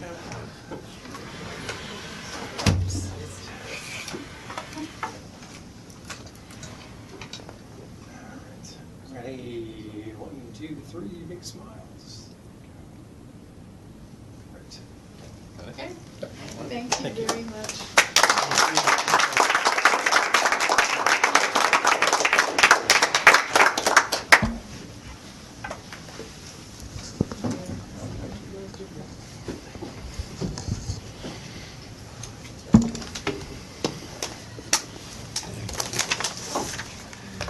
Members can continue to linger down there as at this time, the Oversight Committee will move into closed session to take up the following agenda items. Item 21 and item 23. In addition to item 18, we're going to take up item numbers, we've already taken those up out of order. We'll go into closed session pursuant to Texas Open Meetings Act sections 551.071 to consult with counsel and 551.074 to discuss personnel matters related to the Chief Executive Officer evaluation. The Oversight Committee members will move to the anteroom at this time to convene in closed session. The following CPRIT staff shall join the Oversight Committee in closed session: Kristen Doyle, Wayne Roberts, and Cameron Eckel. The time is 12:33. And as I noted, we have addressed all the agenda items other than the agenda item to adjourn, and we will come back after closed session to entertain the adjournment motion. Thank you. And any motion from the closed session. The time is now 12:33.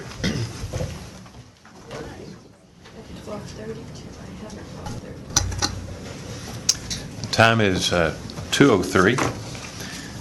The board now reconvenes in open session.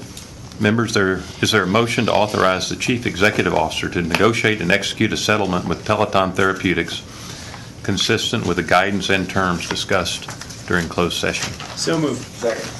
A motion and a second. All in favor, vote aye. Aye. Any opposed? None, the motion carries.